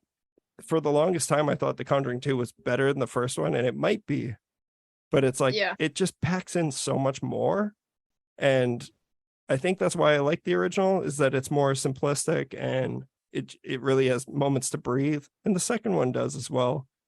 But oh my God, like there are some some masterclass scare sequences in this movie. Yeah, even though I am definitely overdue for a rewatch on The Conjuring 2, and yeah, I just somewhat regrettably just could not seem to find time to rewatch it in time to record this, but I will kind of maybe chime in there with like I get why so many people, and why especially Mitch, like you guys on the terror table, were so heavy and so big onto this movie. I would say it's probably the most like akin, to like walking through one of those haunted houses that you go through, say at like the Universal Studios or like any other like types of like fairs where they have that set up, because there is constantly stuff coming at you and stuff that is trying to scare you. And all credit to James Wan and everyone else involved in the film. The scares in this one are equally effective as well. It's just, I think the reason why it didn't maybe have the as big of an impact as the first Conjuring is simply because like they are throwing so much at you, and there are so many like extra characters and just like spectral things that are going on all at once, where it almost is a little bit overwhelming at times, where it's just like, okay, like we just saw this one really creepy thing, and Like, as give you us a said, break. like 5 minutes later the next thing is happening, and then there's like there's this next demon or ghost or whatever it is now coming to scare you. But again, all credit to the filmmakers. It still is a very effective film. It's just it just again wasn't really for me as much as the first one maybe was. Yeah, I definitely think you gotta still I think you'll still have the same stance, but like just knowing how we were trying so hard to make sure we crafted the scares in our film. I think this is like one where it's like, my God, is there just examples aplenty of how to do it and how not to do it. But I think, Gabe, you said it perfectly. Like, you brought up the Crooked Man, which is like, I welcome it. I love the Crooked Man in this movie, but it is the thing that stands out so glaringly as out of place. But like you said, you kind of needed that. Like at that point, like it's like the Elvis scene where it's like, okay, this is a little ridiculous, but I'm kind of here for it. And plus it looks really cool. Like they do the stop motion thing. And I remember a lot of people talking about like, oh, it's all CGI bullshit. And then when you watch, it's why I'm a collector, like all the Blu-rays, I watched the special features again for The Conjuring and The Conjuring 2. And it's crazy. It was all practical. Like that person who played the Crooked Man was actually there looking exactly like that. There's actually an interview with Billy, or is it Billy? Am I getting it? Like the old man. Bill. Bill. Yeah, Bill Bill. Wilkins. Billy. Bill Wilkins. Yeah. Billy. There's an interview with him in full makeup, and it made me think, I'm like, God damn, I wish we would have got some interviews with Gabe. Like, dressed the way that you were, just talking normally. Yeah. Because that's how in the special features, I just thought it was hilarious, because I'm like, he looks so scary, but it's so fun watching him just talk normally, like, yeah, and we did this on this day, and James did this, and it's like he's got the contacts in where he's got like the glowing snake eyes, and it just looks so funny. I love that kind of stuff. Yeah, and the subtlety, even though they do so many things that are very in your face, the subtlety of how they do some other things. So the shot of when the Warrens first come and they first want to talk to the entity that's in the house, and they I just watched this. Why are the names escaping me? The daughter, Janet. When they have her sit in on the couch, and you're facing, the focus is on Patrick, and you have to look, and slowly but surely you see her becoming Bill. It's chef's kiss. It's a brilliant thing. Yeah, it's so good. They do a split diopter lens where it's like it shifts focus from one side of the screen to the other, and it's just like a 5-minute uncut scene of Patrick Wilson murdering the role, like just being so good. And the best part about it is, so I have this book called The Demonologist, which is the true life stories of Ed and Lorraine Warren. And in that book, and I went to the beach today just to read, I wanted to read a couple of the stories just to refresh myself before we came on here, because like I really, really dived into that book when I was younger because I was just so fascinated by all their stories. And it's pretty much verbatim, like the conversation that you see the transcript in the book of Ed Warren talking to Bill, but they change it up obviously for the movie's sake, and I think they did the right thing. But the overall sentiment that is there, and like the whole, like when he starts like, well, how do you feel about this, Bill? And he turns around and holds the Holy Cross up to him. That all air quotes actually happened. And I really admire that. And just seeing how much like you just love Patrick Wilson's confidence in that scene. But that's like brilliant filmmaking to me and that's one I showed my buddy yesterday. So I was like, watch this scene. That was one of the ones I showed him. And he was like, no, is she changing into him? Is she changing? And I was like, because it's so slow. I didn't notice the first time I watched it till it got to the end. I thought, wait a second, I had to go back, re-watch that section again, and I just stared right in that corner. And it's so painfully slow, but then you're like, oh yeah, you can start to see. It's so masterful. This is, Jesse, to jog your memory, I'm not sure if you'll remember this, but there's a scene where they're trying to talk to Janet, and they're saying, we want to talk to whoever's possessing you right now. So like, but what they do is they make her take a glass of water. She takes a drink of water and holds it in her mouth. And it's like, if she's actually possessed, she'll still be able to communicate with us and be able to spit the water out afterwards to show that it's like coming from a different realm rather than her mouth. It's not just some girl faking a voice. And that scene goes on for like 5 minutes. And at the very end of it, when she comes back in focus, you watch her shrink it from being Bill Wilkins down back to Janet.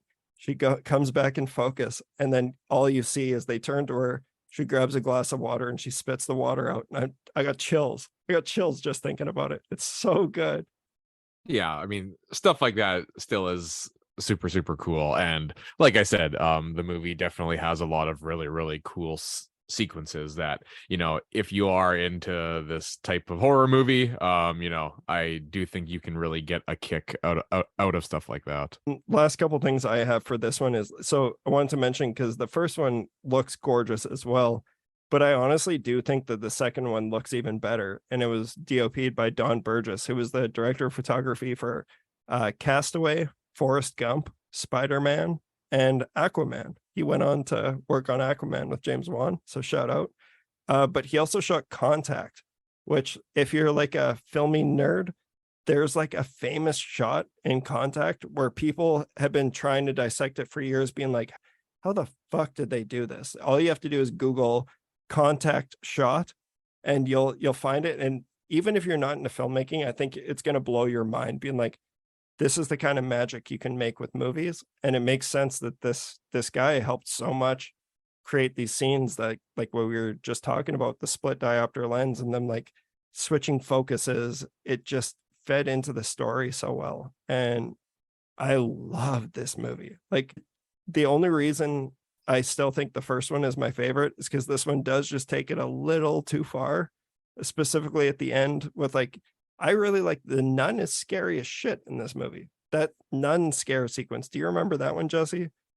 Where it's like she goes into the office, sees the painting, but then you see like the shadow of the nun walk out and go along the walls, and then behind the picture, and you see her hands creep over the picture and she runs at you with the picture frame. It's brilliant, man. Like, I love those shots. That I have to say, while we're on this topic of Valak, I could not get behind the Nun movie. Am I alone in that? No, you're not alone. Okay. I couldn't. You and most of the world. Yeah. Yeah. Okay. I watched it at home, thank goodness that I didn't pay to go and see it. I watched the whole thing. I made it to the end, but I was like, okay. Because when they first show Valak, you're like, oh, it's menacing, and the way, again, that whole shot of her going around the room, fantastic. I love the way that they do that, but then they bring her back to have her own movie. Iconic character. The less you know about them, the more mysterious, the better. Yeah. And like, I really, really wanted to like the nun, which I wasn't a fan of, but like Corin Hardy, the director, he had done an indie movie called The Hallow, which is just fucking brilliant. It's a movie Boozy and I really like. And then he finally got this like big Hollywood shot at he got entered into the Conjuring universe. And The Nun made the most money out of any of the Conjuring movies, which is crazy. Like it made more money than both the first and the second movie. It's just yeah, Really? Yeah. It was a huge hit. The Nun 2 comes out this year. Like they're releasing another Nun movie. And I think Bonnie Aarons, who plays the nun, she's phenomenal. Like that character is so creepy and so good. And like you had said, Gabe, and I've talked about it so many times on the show, but like I was raised religious as well. That's why I'm so susceptible to this stuff. Like the fear of God, it was always what really creeped me out and scared me. And I think that's a big reason why I'm connected to this stuff. But adding in this nun character for Lorraine Warren specifically she's the one who's taunted by Valak the whole time.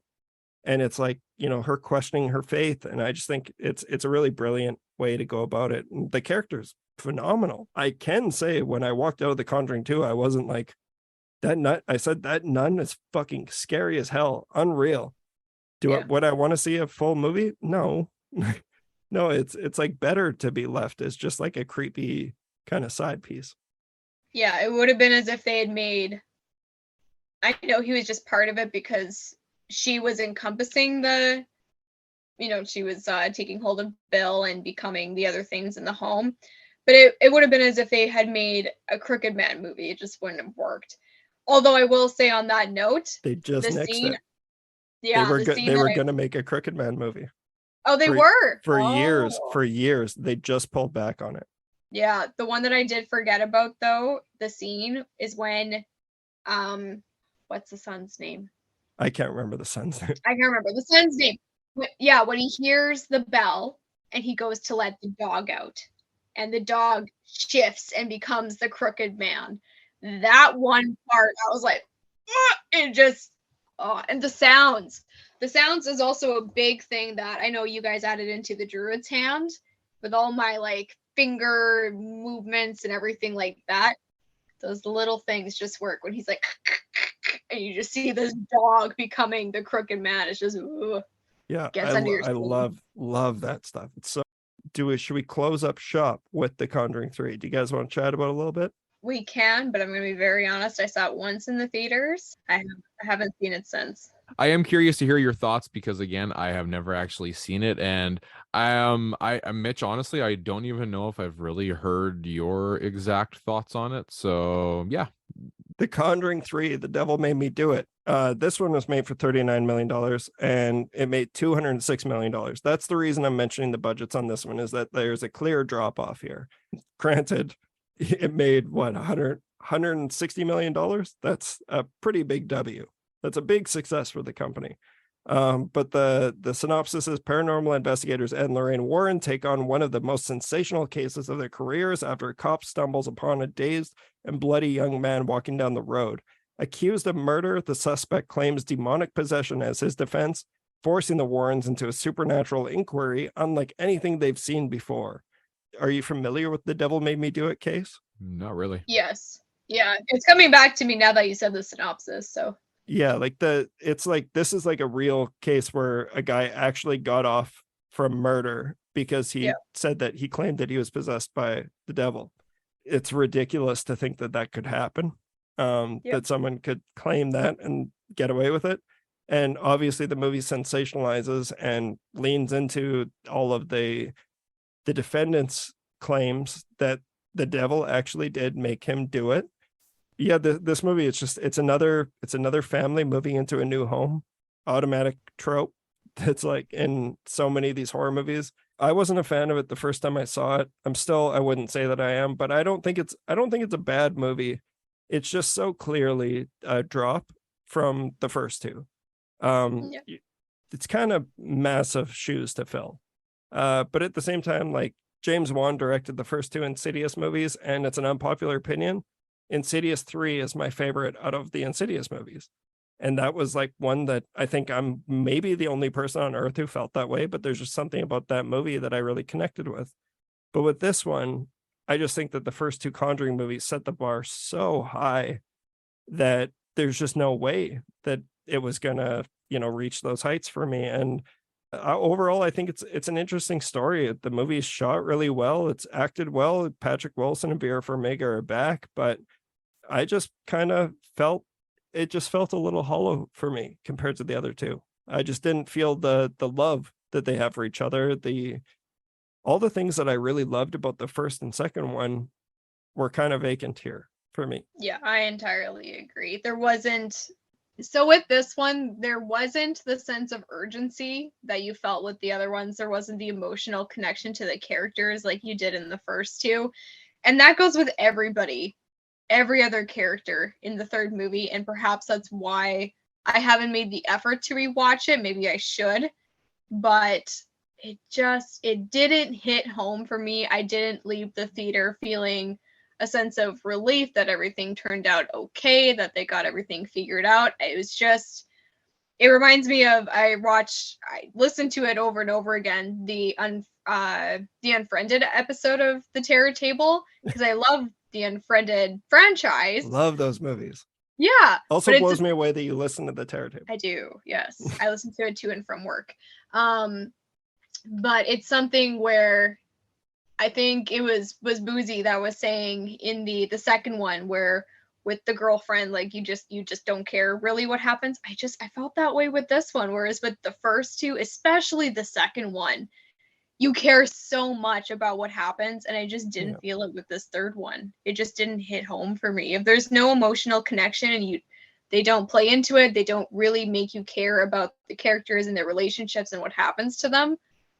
It's just, there's something about this one. There's an alarming amount of daylight, which I'm not normally like. I love when horror movies can scare you in the broad daylight. In The Devil Made Me Do It, most of it is like really beautiful daylight. But in The Conjuring 2, it's like it's kind of like thinking about back at another franchise that I got so much enjoyment out of was the Paranormal Activity franchise, which is another one that gets shit on by a lot of people. But if you were there on opening night, like I was for most of those movies, that every time the camera would switch to night, everyone in the theater would be like, oh God, oh God, oh God, something's going to happen. Like that's the excitement that comes from these mainstream Hollywood horror movies that I really gravitate towards and I still get excited about. And it's just missing in this one. And to your credit, I think as a side note, in The Druid's Hand, that's where people really felt things, is when we blacked out the church. Yes. That was such, and people don't know the way that we did it, and we were all involved with that whole scene. I can not believe that worked, but I'm so happy that it did, because I remember that was even one thing where Jesse and I were like, this is cool. How are we going to do it? It's like, we'll figure it out on the day. And we did. And yeah, that's literally what happened. Like if people knew the atrocious extents that we had to go to get that shot, it was like me on a walkie talking. There was like people at every single window in the church, like 3, 2, 1, close, and then everyone would like close at the wrong time, and it looked really awkward. I'm like, fuck, this isn't gonna work. And then we just kept doing it, and then finally nailed it. And that's I'd said my favorite scene is because it was the hardest for me was the killer room, but that shot is very, very proud of that, how it turned out. Especially big shouts out to Jason Hamill, our editor, who really helped with making that look as smooth as it could. Yeah, I had to add that in there because I was also remembering that the other day. Like all of us jumped in to help with that shot. All hands on deck for that. Like people don't realize that those windows are 30 feet in the air. Yeah. So it's like people are like, we didn't have people on ladders. Like, yeah, no, that was probably one of the few things in The Druid's Hand that we were shooting where it was like, if we were trying to do this on an actual film set, we probably wouldn't have been allowed to. So the few people that, like, we had my mentor Nick Humphreys out for a couple days of the shoot, and that was a prime example of one of those things. It's like, this wouldn't pass OSHA rules. Oh no. But it just goes back to the point that lighting and timing and sound all play into the setting and the feeling of the film, because it works so well for the, and this isn't even coming from a biased standpoint, it works so well for the Druid's Hand, and they did it so well in the first and the second one. Even though in the second Conjuring, it's London, so it's constantly kind of dark because of the rain. Yeah. But there's one scene though, in the nun scene, like where she goes in, like that's something I noticed, because I hadn't seen The Conjuring 2 since well before we shot The Druid's Hand. So going back to it, it was one of those things where I even said to my buddy yesterday, I'm like, I didn't realize how big of an influence this movie was on me until after. And rewatching it, it's like when Vera Farmiga goes into her office, all of her door windows slam shut.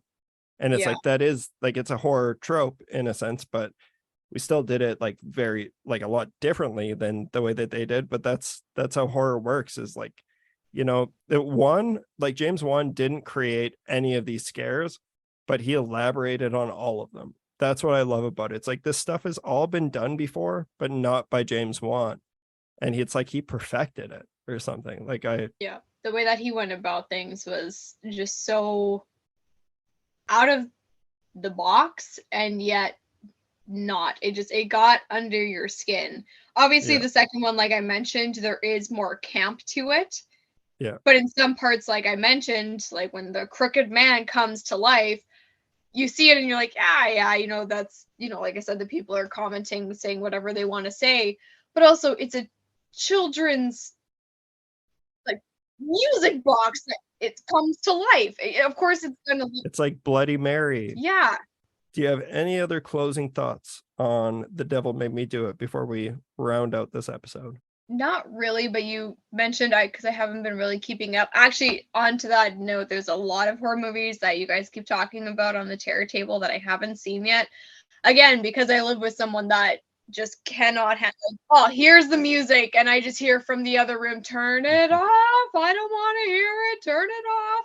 So I have to meticulously watch. Like Skinamarink is one that I've been dying to see, and I haven't been able to see because I know you talk so highly about it. And all I'll be that. curious to hear what you think of that one, because I feel like you and I line up really, like we're very close in taste. I think so. But that is one that, even that one, like I'm nervous about recommending that one to people. But everything that you've talked about, I'm like, hey, Gabe will probably really like that one. I probably will. There's like quite a few that I still need to see. But you mentioned, because I try to keep up with as much as I can on Twitter, or what I see on Instagram with people and their trailers and their updates. Is there a fourth coming out of The Conjuring? Yeah. They say so. I believe they don't have a director yet, but they do intend on the fourth one being the final Conjuring movie. Okay, because again, in a series, like you mentioned, usually the second one isn't as good. The second one did really well. It was the third one that, again, I just need to watch it again. I think I do, and maybe I'll see it from different eyes now, but maybe it'll hit a little bit differently. I'm interested to see what they would do with the fourth, because I know the Warrens did many a case, but I think they've done, to my knowledge, their biggest ones, have they not, so far? Yeah, and that's the other thing about the third one, is like they do it in every movie where they're like, the Warrens were about to embark on their most sinister case yet. And it's like, you've said that the last three movies. But that is very much like a Hollywood thing. Of course they're going to do that. But from what I understand, like I don't know how you could top the Enfield Poltergeist is what the story's known as. No, and I definitely got to look into that more. It'll be interesting to see what this year's round of horror movies will be, plus the new Insidious as well. I'm stoked for that one, just because I like even the fourth one, everyone thought that it was going to suck, and I know a lot of people did think it sucked. I really liked it, but I think it's because I just love that. I love that world. Like I can't help it. I'm sorry. I like the Insidious world. I like the Conjuring world. I know I am nearly 2 years late to the game, but I do still have every intention of watching the third Conjuring here at some point in time. So, and I mean, honestly, just hearing from what you two have said about it, it's not like it has like turned me away from even wanting to see it. So Yeah, like I'm still in on these storylines and these characters here. Like I said, even if I haven't, been like the first one in line here, especially for this third one. But I think maybe one final thought for myself on like James Wan and The Conjuring is to please go and watch James Wan's Malignant. Because I feel like that is a criminally underrated movie that there is no way that James Wan would have been able to make Malignant if the Conjuring movies weren't as successful as they were, because Malignant, for a movie that had the budget that it did in a wide release, is such a batshit crazy, insane movie that takes 100% inspiration from our beloved film Basket Case. That I feel like I had no clue about it, and it wasn't until like Mitch, until you were like shitting your pants about it and told me about how much Malignant was essentially like a retelling of Basket Case, but mixed with like The Matrix. The Matrix, and just so many other so many other bizarre like horror, like and Malignant is a film where I feel like you can even sense some like aesthetics from The Conjuring and especially Insidious in there, but he takes that movie to just such incredible lengths of insanity that, again, it is just so fantastic that he did so well with more serious films like The Conjuring and Insidious that he was given the reins to do something as wild as Malignant. So you know what, we can all just whether or not you like The Conjuring films, hey, it helped bring us Malignant, which again not enough people have seen. Exactly. And Boozy calls himself a malignant, so I love shouting out any kind of respect we can throw on Malignant. Gabe, have you seen Malignant? No, I haven't, but now I should. Yes, it's on Netflix. So they just released it on Netflix, which is why I'm watching that shit tonight again. That movie is so much fun, but the only way that movie exists, it's the director of The Conjuring and the Insidious movies.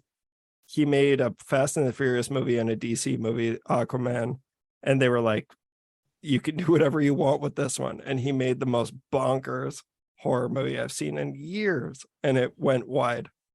As bonkers as what was it you guys made us watch one of the nights of filming? That was the retreat of the Druid's Hand. You guys watched Clowns from Outer Space or something? What the heck was it that you made us watch? Oh, at the wrap up party, like on the beach, we had Killer Clowns from Outer Space being. Oh yes, Killer Clowns from Outer Space playing at Drunken Cinema at Dark Bridges. Yes. As bonkers as that, or bonkers in a good way? Bonkers as in Conjuring 2 way. In a different way, I would say a bit of column A, column B. Yes, for sure. Great. No, Gabe, I honestly think that I think you will enjoy Malignant, but it is so fucking over the top. And that's what I love about it. It's, oh God. If we have very similar tastes in movies, so if you say that you like it, again, that's why I really want to watch Skinamarink so bad. Like, I need to see it. I genuinely take what you say on the terror table of I really liked this movie or nope, I didn't like this movie to heart, because we have very similar tastes and backgrounds of horror that I think I'll probably like it. So it's on Netflix, you said?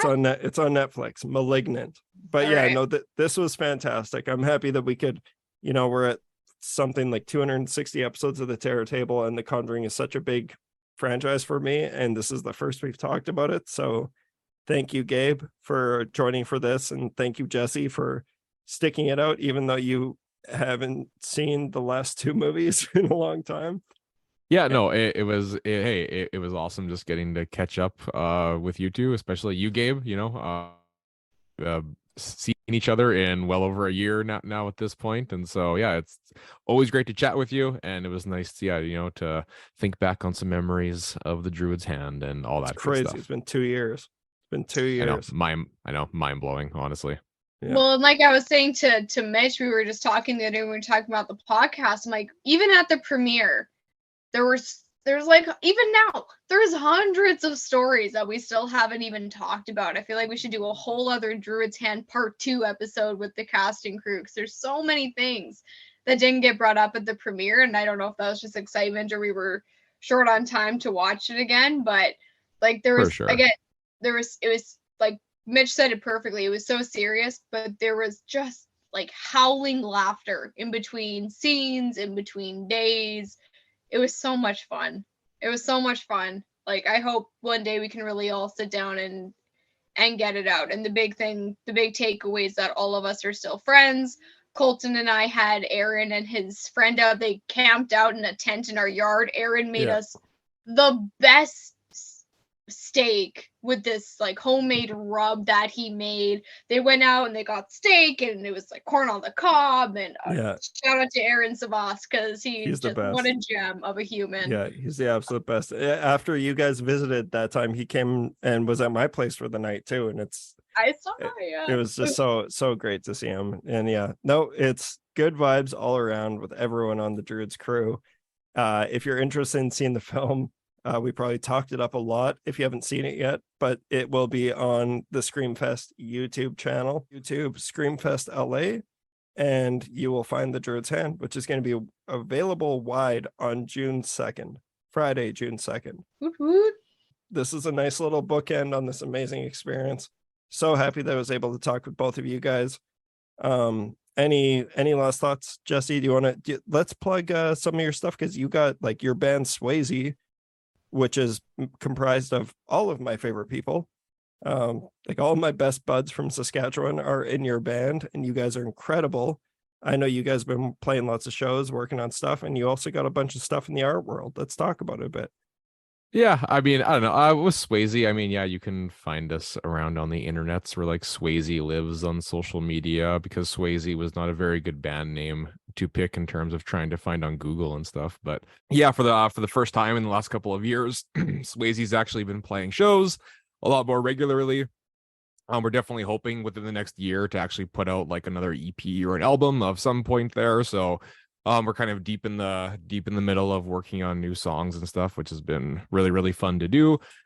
And then on top of that, I'm always kind of working on some, a variety of visual art things. Right now for 2023, I'm really trying to work hard to put out some type of like graphic novel collected edition of a bunch of like comics and just like artwork in general. So I have a couple of, like shorter comic stories that I have sort of have all planned out, and in some cases all like roughed out. Now it's just like actually putting in the time and the work and getting them all polished up and actually presented in the way that I maybe tried, or the way that I'm envisioning them, I suppose. So that's still something that I've been developing slowly over the last couple of years, and I feel like I'm finally confident enough to actually try to put out something in a bit more tangible in terms of like a physical book. So yeah, I'm super excited about that, and that's again something I really just have my sights set on for this year. And I still do dabble like in some printmaking with like vinyl cut and like wood cut work and stuff like that.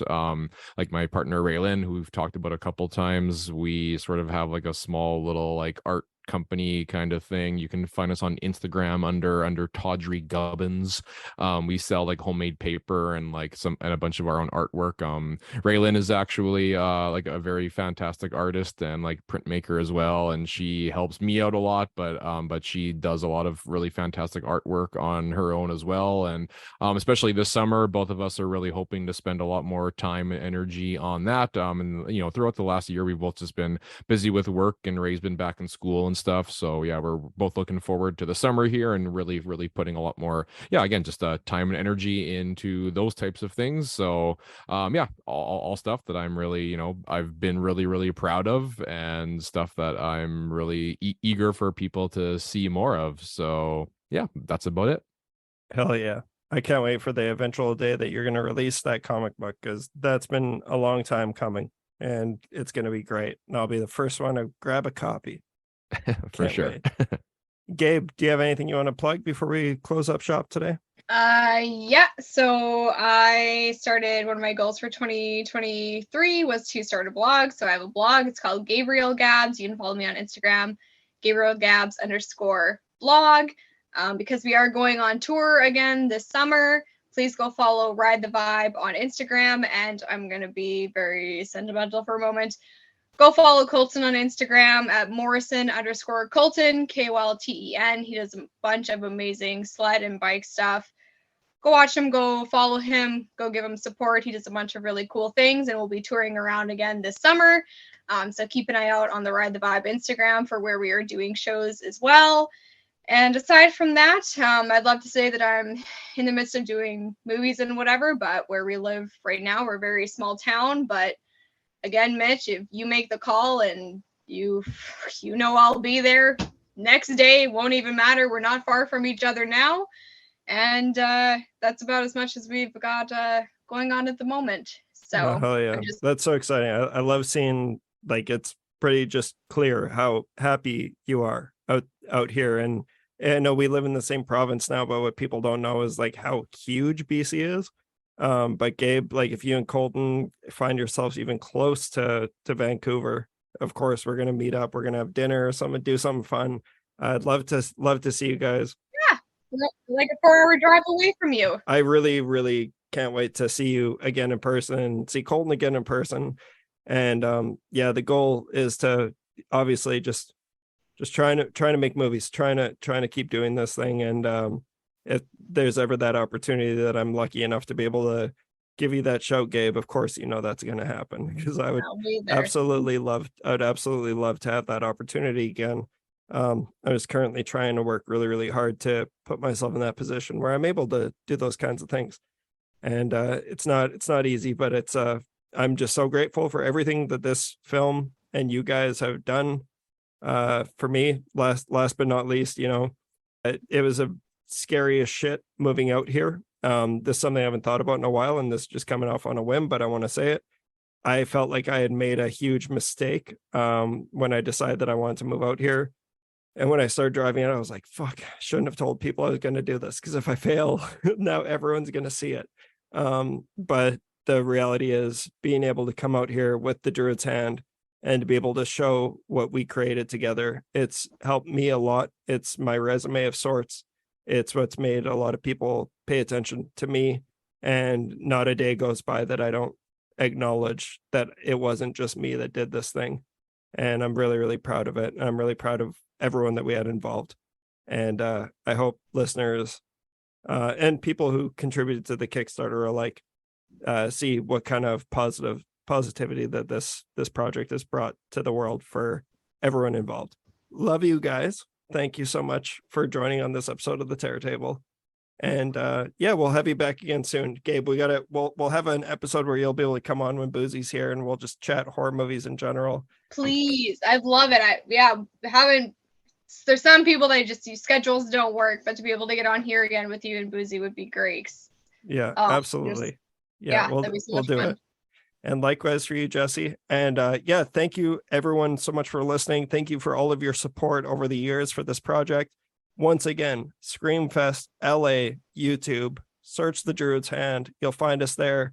Friday, June 2nd. You're going to be able to see what a group of 30-ish plus people created in Alvina, Saskatchewan, a small town that Jesse's grown up in, and that I spent a lot of time out just writing this damn thing with you and creating it. It's just been a magical experience. You can check out our short film, June 2nd. Thank you all for listening, and we'll see you next time on The Terror Table.